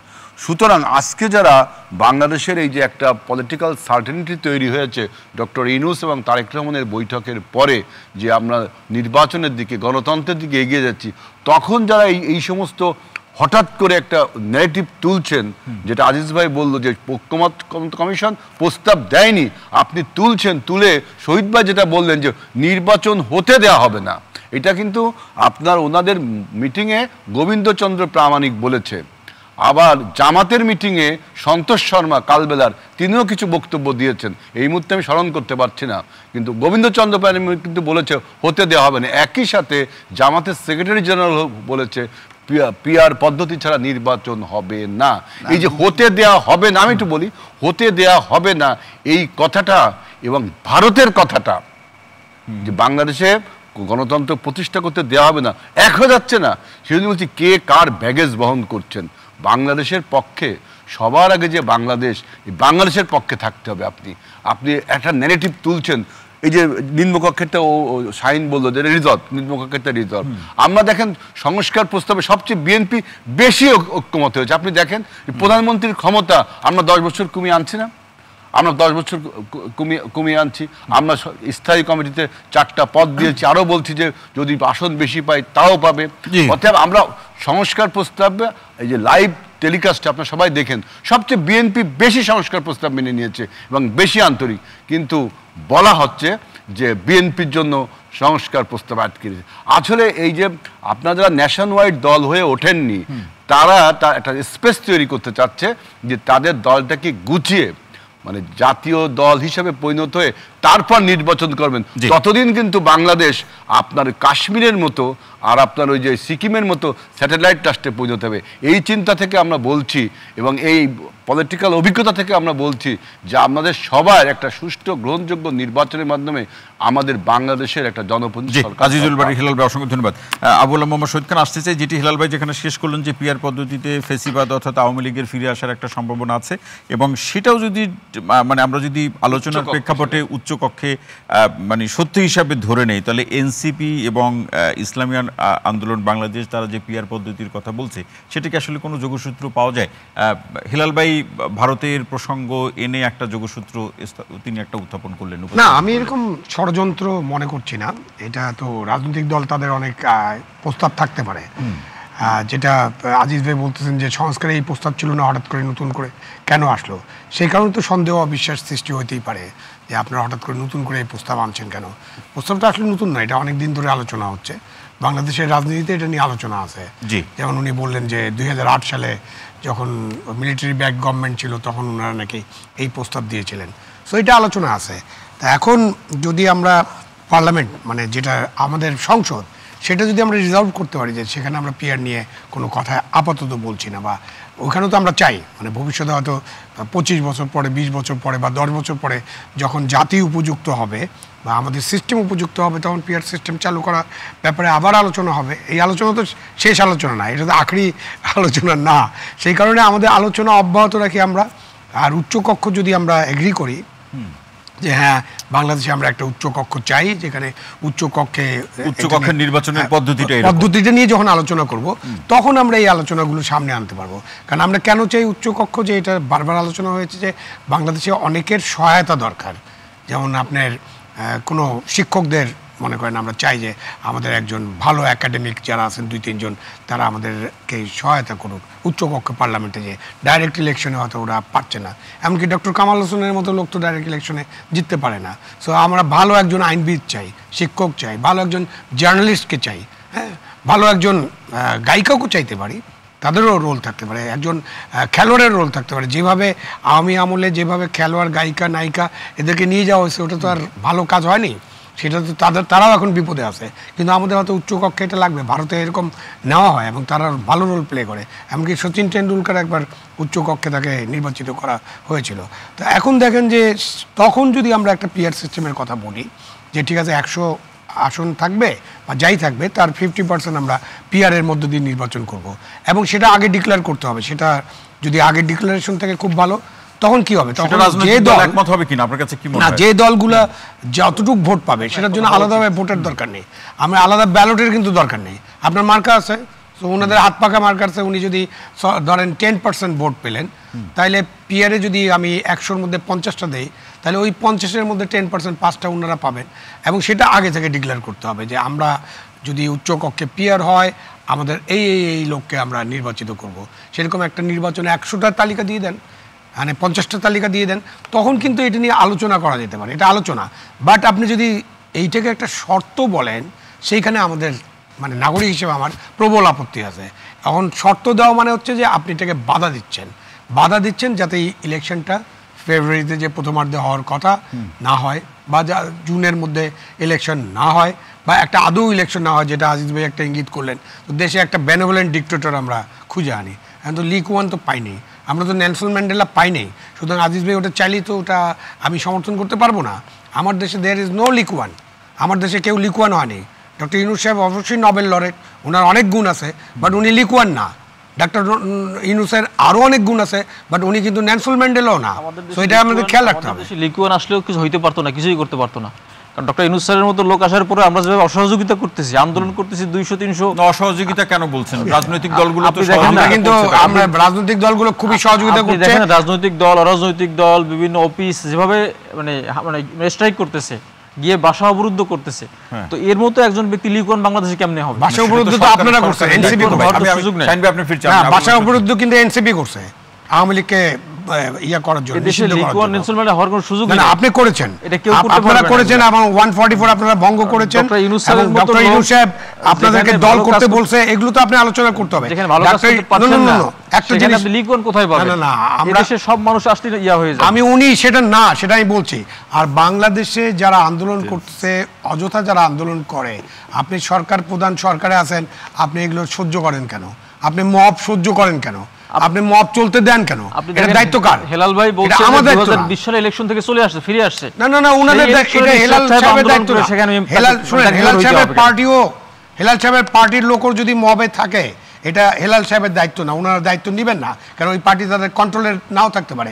এটার দায়িত্ব হলো ইউনূস। আপনি যেই দেখেন যেই ইলেকশন থেকে সরে আসছে, সেই ইলেকশনে এসে আবার সেখানে মেয়র হতে হবে, ঢাকা অবরুদ্ধ করে দিল, তাহলে এটা কি হইলো? এটা এদেশে লিক ওয়ান এসে থাকতে পারবে নাকি?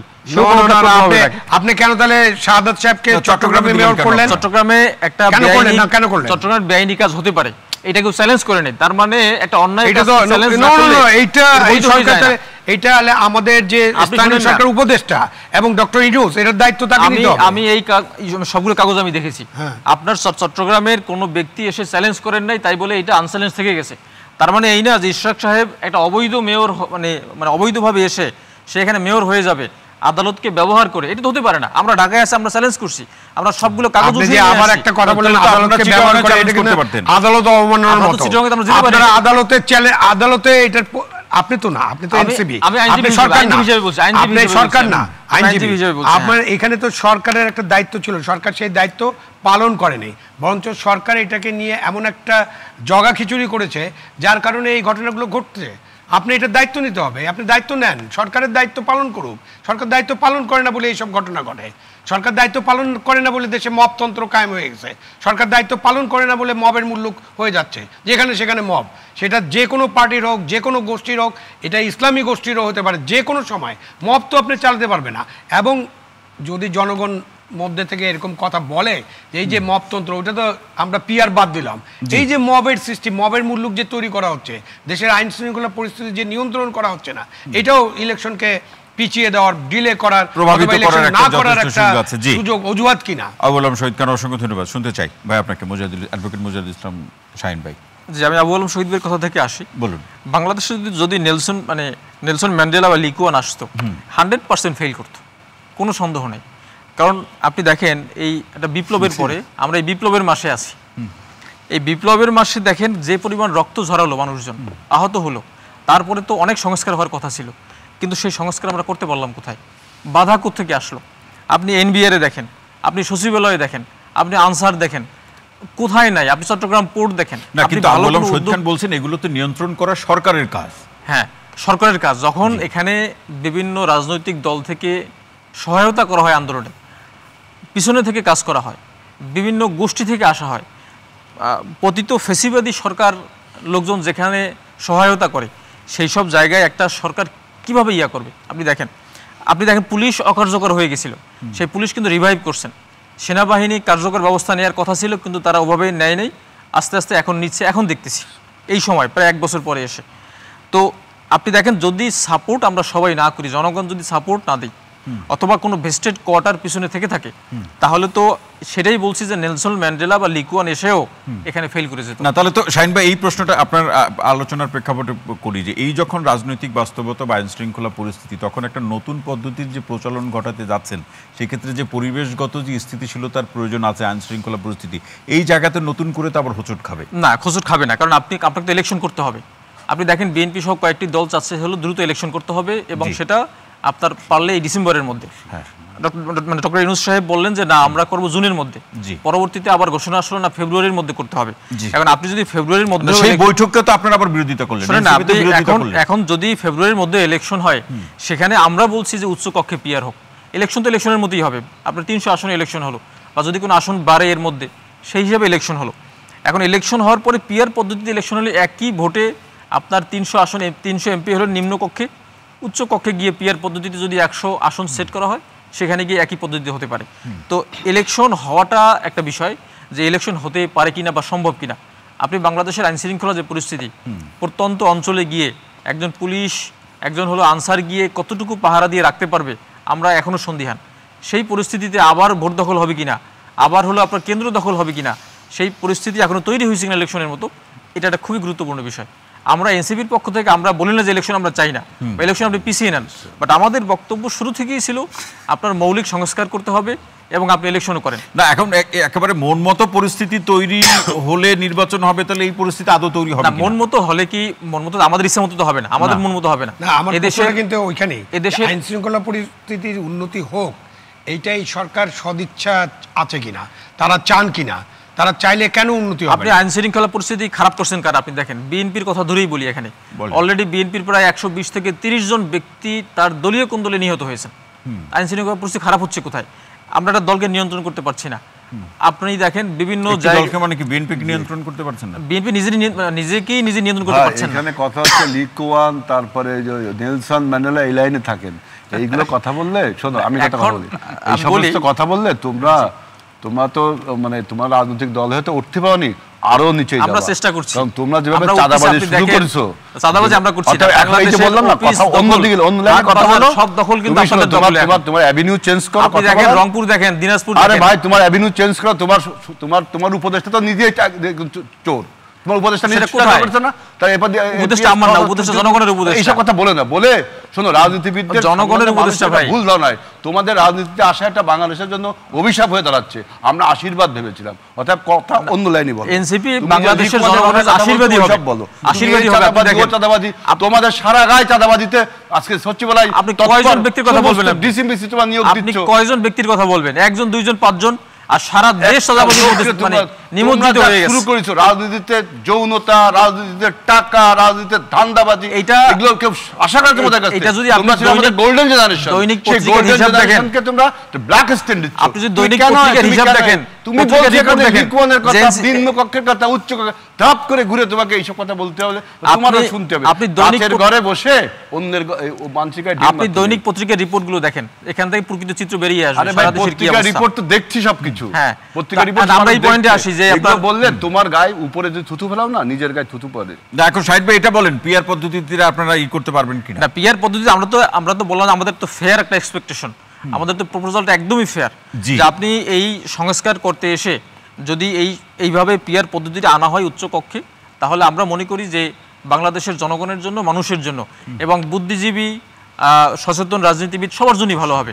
এখানে এম এ আজিজ ভাই এবং হলো আমাদের আবু আলম শহীদ ভাই দুইজনই কিন্তু স্বীকার করছেন এবং একমত হয়েছেন। সেখানে হেলাল ভাই একটা ঘটনা বলছেন, এটা কিন্তু গুরুত্বপূর্ণ মনে হচ্ছে আমার কাছে। সেখানে ফেসিবাদ যদি ঢুকে যায় তাহলে সেটাকে আপনি কিভাবে? ফেসিবাদ কিভাবে ঢুকবে? যে দলটা একটা নতুন একটা দলের নিবন্ধন নিয়ে, না, যে দল নির্বাচিত হবে, নির্বাচিত দল তো আপনার মিনিমাম 40 থেকে 45% ভোটে বাংলাদেশে হতে হবে বা আসবে। উচ্চ কক্ষের কথা বলছি, সেটাই বলছি। তো উচ্চ কক্ষেও তো 45% ভোট আপনার নির্বাচিত দল পাচ্ছে। সেকেন্ড বিষয় হলো, যদি অনাস্থা প্রস্তাব স্থাপনের কোনো সুযোগ উচ্চ কক্ষে না থাকে তাহলে ভয়টা কোথায়? তাহলে তো কোনো ভয় নাই যে আপনার রাজনৈতিক দল মানে যে দল ক্ষমতায় আসবে সে পড়ে যাবে।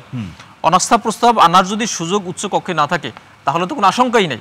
সেকেন্ড আর একটা বিষয় হলো, আমাদের আশঙ্কার এই জায়গাটা তৈরি হয়েছে যে বিএনপি যেখানেই প্রস্তাব দিচ্ছে সেখানেই দেখা গেল এনসিপি বিরোধিতা। না, উচ্চ কক্ষটা বুঝতে হবে আগে। উচ্চ কক্ষে হলো আপনি কোনো আইন নিম্ন কক্ষে পাশ করলেন, পাশ করার পরে যাচাই বাছাইয়ের জন্য উচ্চ কক্ষে যাবে।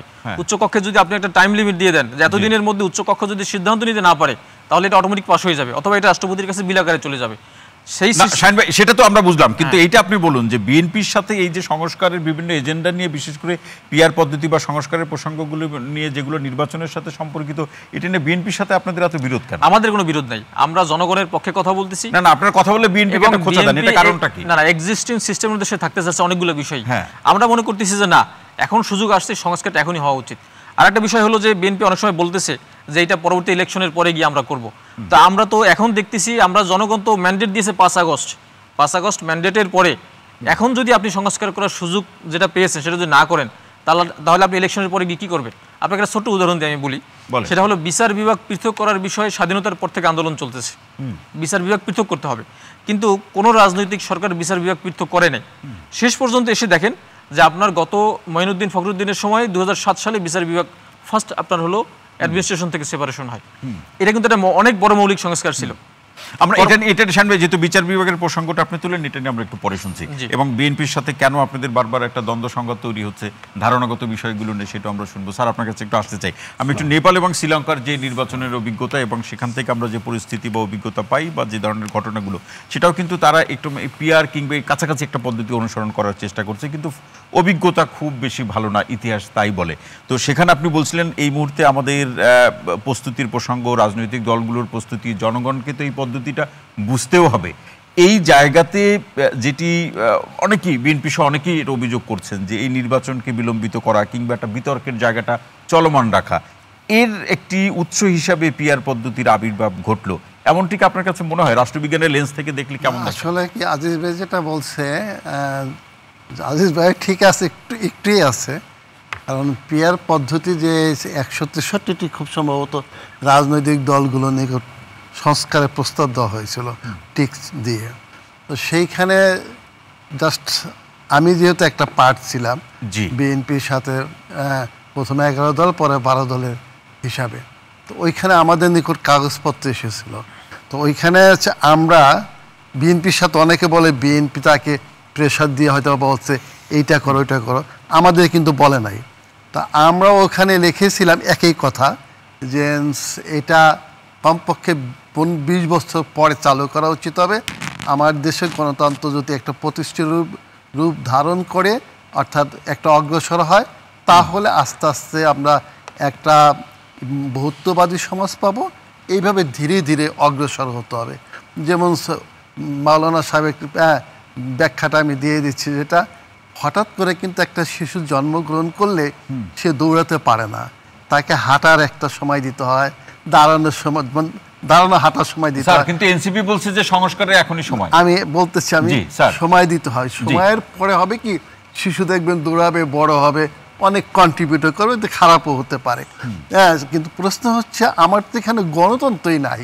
যে কথাটা বলেন যে এখানে প্রকৃতপক্ষে কোনো গণতন্ত্র নাই। আজিজ ভাই যেই প্রশ্নটা তুললো, অনেকেই আমরা আলোচনা করেছি।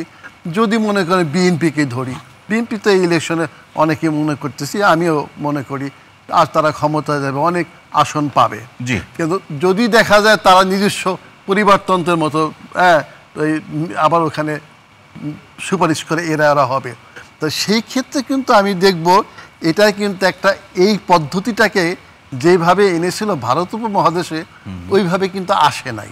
আমি যে কথাটা প্রথমে বললাম আসে নাই, কেন আমি সুন্দরভাবে একটা তাত্ত্বিকভাবে যাচ্ছি, আমরা সবাই তার নাম জানি, অনেকে পছন্দ করে, পৃথিবীর সবচেয়ে নিন্দিত এবং নন্দিত দার্শনিক কার্ল মার্কস। হ্যাঁ, তো সে ভারতবর্ষের সম্পর্কে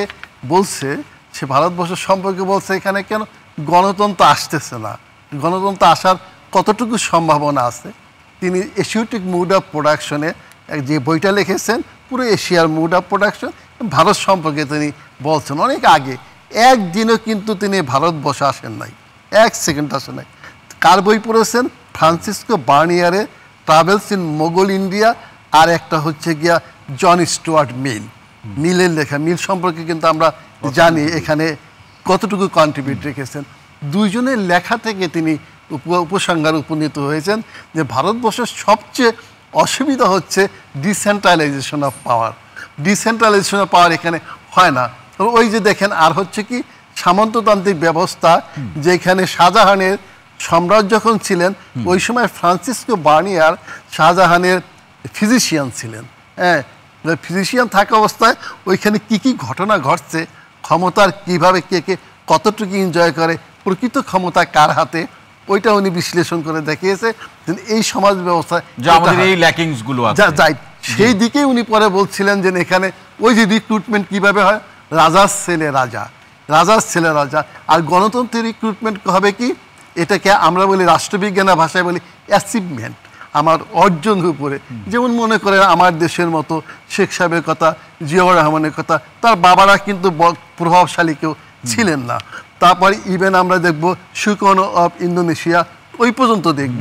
তারপরে আমরা দেখব গান্ধী, ওই পর্যন্ত দেখব, তা নিজে অ্যাচিভ করেছেন, জিন্নাও নিজে অ্যাচিভ করেছেন। কিন্তু ওই মিডিল ইস্টে যদি আমরা যাই, তখন দেখবেন আবার রাজার ছেলে রাজা হবে। তো এটা কি জন্য হয়েছে? ওই যে ওই ব্যবস্থাটা যে আমার ব্যবস্থা সূত্র ধরে স্যার একটু শুনতে চাই। আমি আরেকটু যদি সময় দেন আমি বলে দিই। আপনি প্রশ্ন করেছিলেন বাহির থেকে কোনো প্রিসক্রিপশন দেওয়া হয়েছে কিনা, আমি বলবো হ্যাঁ হয়েছে। কেন? এটা 111-এর সময় কিন্তু আপনারা দেখেছেন -2 একটা ফর্মুলা এসেছিল, তারা পারে নাই। কেন করেছিল? ওইটা কিন্তু মার্কিন যুক্তরাষ্ট্র এবং ইন্ডিয়ার সাথে পুরো একটা সখ্যতা ছিল, তার উপর ভিত্তি করে চেষ্টা করেছিল, ওই সময় পারে নাই। এটা কিভাবে প্রমাণ পায়? উইলিয়াম বি মাইলামের নাম আপনারা শুনেছেন, যিনি উড্রো উইলসন সেন্টারের গবেষক, তারই শিষ্য হচ্ছেন আলী রিয়াজ সাহেব। এই যে আলী রিয়াজ সাহেব যেটা বাংলাদেশে আসছেন না, উনি ও জায়গার লোক। আর একটু গভীরভাবে আলোচনা করি, এই যে ক্যাবিনেটে যারা বসে আছে তারা কাদের লোক? এদেশের জনগণের লোক? Absolutely not. তারা ওই আসল জায়গার লোক। আর দেখে কি আসল জায়গা ক্লিয়ার করবা, ইউনাইটেড স্টেটস অফ আমেরিকা, তার লোক হচ্ছে।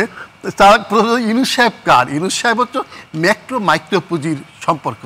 ইউনুস সাহেব ক্ষুদ্র পুঁজি, বৃহৎ পুঁজি মার্কিন যুক্তরাষ্ট্র। মার্কিন যুক্তরাষ্ট্র কিন্তু ব্যক্তিকে কখনো সমর্থন করে না, মার্কিন যুক্তরাষ্ট্র সমর্থন করে পুঁজিকে। পুঁজি দিয়ে তার স্বার্থ রক্ষা হবে। ইউনুস সাহেবকে দিয়ে ওই পুঁজির স্বার্থ রক্ষা হবে ইউনুস সাহেবকে দিয়ে। ফলশ্রুতিতে ইউনুস সাহেব আবার কাদের নিয়েছে? ওয়ার্ল্ড ব্যাংকের কারা আছে, এই ওয়াহিদুদ্দিন মাহমুদ। কিন্তু এনসিপির আমাদের নেতা অ্যাডভোকেট মুজাহিদুল ইসলাম শাহিন ভাই তো বলছে তো জনগণের ম্যান্ডেট নিয়ে বর্তমান সরকার ক্ষমতায় আছে। না, সে বর্তমান গভর্নমেন্ট সরকারকে কিন্তু আমি বৈধ সরকার বলবো। কেন বৈধ বলবো? অভ্যুত্থানের মাধ্যমে পৃথিবীর যে কোনো দেশের সরকার আসুক না কেন বৈধ। বিপ্লবের মাধ্যমে যখন সরকার আসবে, ওইটা বৈধ সরকার। পরবর্তী পর্যায়ে তিনি কি কাজ করেন সেইটার উপর ভিত্তি করে তিনি বৈধ কাজ করছেন না অবৈধ কাজ করছেন, এটা মূল্যায়ন হবে। কিন্তু ইউনুস সরকার রাষ্ট্রবিজ্ঞানের ভাষায় 100% বৈধ সরকার। লেজিটিমেসি কি? Legitimacy means the approval of the people. জনগণের সম্মতি হচ্ছে লেজিটিমেসি। Legitimacy তাহলে না। এই এখন লেজিটিমেসি এখানে আন্দোলনের মধ্যে জি, এসেছে। ব্যাপারে স্যার একটু বলুন যে ইম্পোর্টেড এজেন্ডা হিসাবে পিআর পদ্ধতি তাহলে ভবিষ্যৎ কি দাঁড়াবে? আমি তো বলি এটা হবে, দেখবেন এটা করবে কেন, এটা আমি হবে এটা বলছেন? হ্যাঁ হবে, কারণ আমি এখানে কিভাবে সারা হবে? রাজনৈতিক দলের ইয়ে না কিন্তু আমি এখানে বলি মানে একটু, আমি এখানে অবস্থান বিদেশের কোথায়? সাথে করি কিভাবে। হ্যাঁ সারেদের দল আছে একটা। এই পর্যন্ত কিন্তু যাবে না, হয়তো বা পিআর এই পর্যন্ত যাবে না, আসল কাজগুলি কিন্তু করে ফেলছে। কিভাবে? বিএনপি দেখেন যত অ্যাডামেন্ট ছিল, বিএনপি আসলে শেষ পর্যায়ে কিন্তু এত ছাড় দিয়েছে। আমি বিএনপিকে ধন্যবাদ জানাই, সবচেয়ে ধন্যবাদ জানাই বেগম খালেদা জিয়াকে এবং তারেক রহমান সাহেবকে। তারা বুঝতে পেরেছে যে এই যে সিদ্ধান্তটা, যেই খেলা এখানে খেলতেছে, এটা এই লোকাল খেলা না, এটা একটা ইন্টারন্যাশনাল সেন্টার পেরিফেরি খেলা। আন্ডারস্ট্যান্ড? ওখান থেকে বোঝার পরে তারা সিদ্ধান্ত নিয়েছেন এবং আমি বলবো বিএনপি 100% কারেক্ট সিদ্ধান্ত নিয়েছেন। এখন বিএনপির হাতে বল কোথায় যাবে, হয় ফেব্রুয়ারি মাসে অথবা এপ্রিলের মধ্যে ইলেকশন দিতে হবে ইউনূস সাহেবকে। ইউনূস সাহেব এপ্রিলে বেশি এক তিল পরিমাণ যাবে না, আমি গ্যারান্টি দিয়েছি, কারণ তাহলে তার ইমেজ নষ্ট হয়ে যাবে। এর মধ্যে ইলেকশনে চাইলেই তো বিএনপি যথেষ্ট। আগের স্ট্যান্ডটা ছিল বিএনপির একটা আত্মঘাতী স্ট্যান্ড। 1 মিনিটে শেষ করছি। আগের স্ট্যান্ড আত্মঘাতী ছিল, এর জন্য ওই যে দেখেন ইন্ডিয়ার সেনাবাহিনী প্রধান বলতেছে কি ডিসেম্বরে, আমার সেনাবাহিনী প্রধান বলতেছে ডিসেম্বরে। এরা কার লোক? এরা এই প্রতিবেশীর লোক না। এরা যখন একই সুরে কথা বলে, বিএনপি তাদের সাথে সম্পর্ক না থাকতে পারে, কিন্তু বিএনপির নেতারা যখন বলছে ডিসেম্বরে দিতেই হবে, তখন কিন্তু জনগণ একটা সিদ্ধান্ত এসেছে, কি পুরো সিদ্ধান্ত নিয়ে নিয়েছিল, তোমরা কি ইন্ডিয়ার লোক না আওয়ামী লীগের টাকা খাচ্ছ। এখন কিন্তু ইন্ডিয়াকে তা বলে, বিএনপিকে তা বলে না। বিএনপি পুরো ফ্রি হয়ে গেছে। এখন বিএনপিকে আরও বলে, কারণ রাষ্ট্রবিজ্ঞানে আমরা পড়াই human memory is very short. মানুষ ভুলে যায় তাড়াতাড়ি। এই তাড়াতাড়ি ভুলে যাওয়ার জন্যই এখন কেউ বলে না ভারতবর্ষের জন্য আরো বেশি প্রযোজ্য। এবং ইভেন গ্রেট ব্রিটেন আমরা দেখছি এই সেন্টেন্সটা টমাস হবস বলছেন ওই গৃহযুদ্ধের সময়। গণতন্ত্র যখন আসে তখন রাজাকে বলছে পিটাও, তখন বলছেন জনগণ খেয়ে পড়বে না, the human memory is very short, মানুষ ভুলে যাবে। আর ওয়াকে এসে তখন জনগণের কথা। তবে ডক্টর নুরুল আমিন ব্যাপার স্যার অসংখ্য ধন্যবাদ। আমি এখানে শেষ না, শেষ মন্তব্য আরো শুনবো আপনার কাছ থেকে। তবে আবুল আলম শহীদ খান স্যার শেষে কি বলবেন? না, একটা রাজনৈতিক সমস্যার সমাধান তো আলাপ আলোচনার মধ্যে দিয়ে করতে হবে।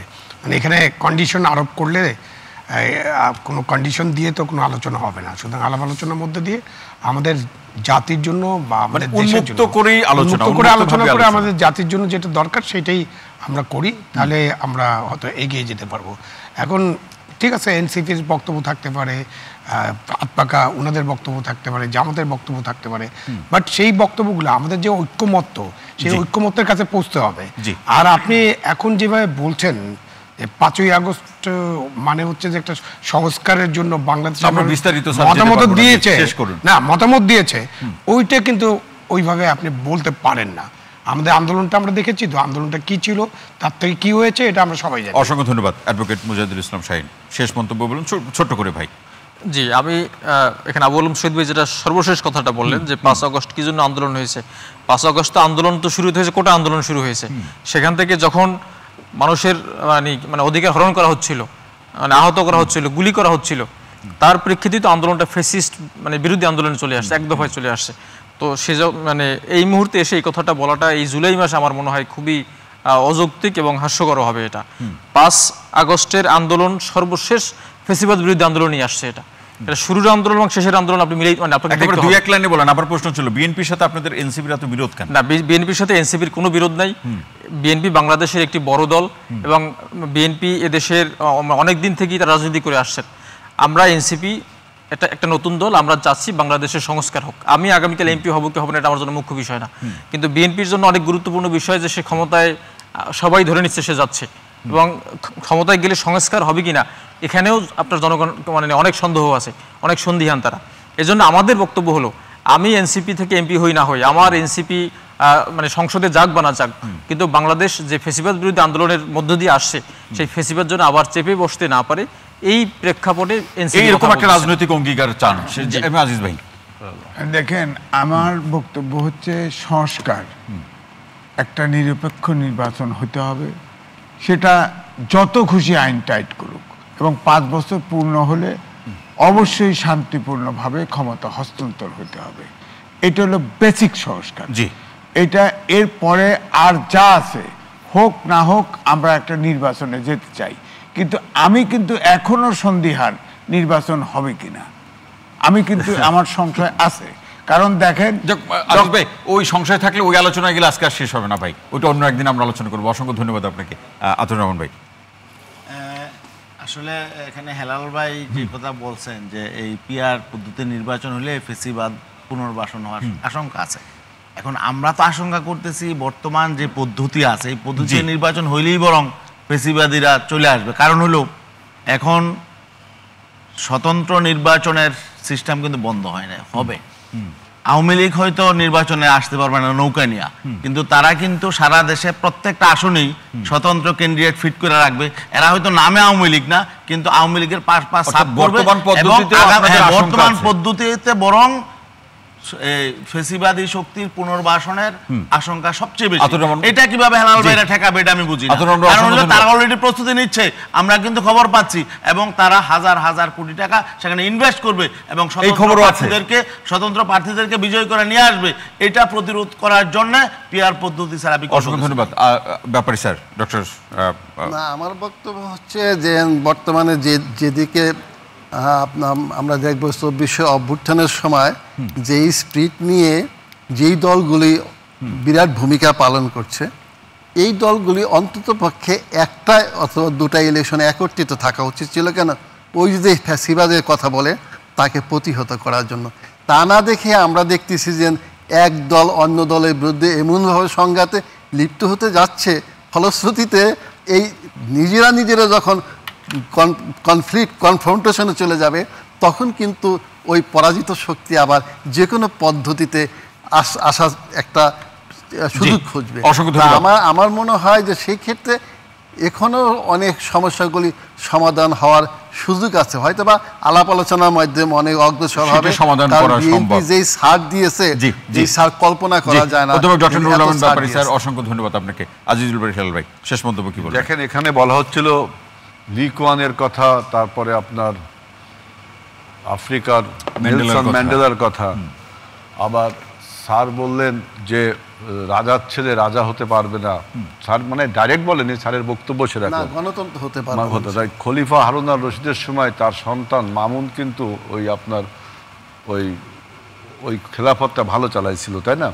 তারপরে আপনার অটোমান সাম্রাজ্যের যে পূর্বপুরুষ সালমান শাহ, তার যে ছেলে আত্মগুল, তার ছেলে ওসমানের নামে সেই কিন্তু ওই সম্রাটটা স্থাপন করেছে। এরকম বহু, বাবরের ছেলে হুমায়ুন, মোগল সম্রাটের অনেক ভালো নেতৃত্ব গুণ থাকলে সেটা আসতে পারে। এখন দেখেন, আমাদের এখন দরকার সবচেয়ে ন্যাশনাল ইউনিটি। ন্যাশনাল ইউনিটির কথা বিএনপি সবার আগে বলছে, সেই 2008 সাল থেকে বলছি, এই 2024-25 সালেও বলছি। 3রা আগস্ট আমাদের যে আন্দোলন, সে আন্দোলন কিন্তু যখন 5 জন ছাত্রকে গ্রেফতার করা হলো, তখন কিন্তু বন্ধ হয়ে যাচ্ছিল। সেই আন্দোলনকে কিন্তু বিএনপি আবার এই ছাত্রদের সাথে কথা বলে পুনরুজ্জীবিত করেছে। আমার কথাটা শেষ করতে, 31 দফা বিএনপির একার দফা না, সবার দফা। এই যে ন্যাশনাল ইউনিটি, আমরা প্রধানমন্ত্রীর ক্ষমতা 10 বছর কমিয়েছি। এই যে উচ্চকক্ষ নিয়ে কথাবার্তা বলছেন, বিএনপি এই উচ্চকক্ষের ধারণা দিয়েছে। ফ্রিডম অফ প্রেস যেটা বলেন, ফ্রিডম অফ এক্সপ্রেশন যেটা বলেন, আমাদের নেতার বিরুদ্ধে কার্টুন আঁকার পরও তাকে আমরা পুরস্কৃত করছি। আমাকে শেষ করতে দেন, আরেকটু আইন শৃঙ্খলা, তারপর জুলাই সনদটা কিন্তু আমরাই ঠিক করলাম, আমরাই কিন্তু এটা সমাধান দিলাম যে সমস্ত দল যে ঐক্যমত হবে সেইটা। আমাদের দল বলছে যে আমরা ক্ষমতায় গেলেই আমাদের কৃষকদের ফার্মার্স কার্ড করবো, পরিবার ফ্যামিলি কার্ড। সুতরাং আমাদের এখন দরকার লিকুয়ান বা নেলসন ম্যান্ডেলা না, আমাদের দরকার তারেক রহমানের মতো একজন নেতা যিনি কমিটমেন্ট করেছেন, কমিটমেন্ট রাখেন। কি করবে বা 31 দফায় কি আছে, আমি যেটা বলতে চাচ্ছি যে আপনারা যে নেলসন ম্যান্ডেলা আর লিকুয়ানের কথা বলছেন, আমাদের দরকার এখন বিএনপি নেতৃত্বে তারেক রহমানের মতো একজন নেতা যিনি বাংলাদেশ, নতুন বাংলাদেশের স্বপ্ন দেখেন এবং সবাইকে ঐক্য করার ক্ষমতা দেখিয়েছেন। ভার্চুয়াল জগতে লেনিন এবং খোমেনির মতো যে তিনি অ্যাচিভমেন্ট দেখিয়েছেন, আজিজুল বারী হেলাল ভাই, অসংখ্য ধন্যবাদ। আজকের আলোচনার সম্মানিত আলোচক যারা ছিলেন, আপনাদের সবাইকে অসংখ্য ধন্যবাদ জানাচ্ছি, এবং পাশাপাশি যে যেখান থেকে বসে এতক্ষণ ধরে আমাদের এই সম্মানিত আলোচকদের আলোচনা শুনেছেন, আপনাদের প্রতি অসংখ্য ধন্যবাদ এবং কৃতজ্ঞতা জানিয়ে আজকের মতো গোল টেবিল এখানে শেষ করছি।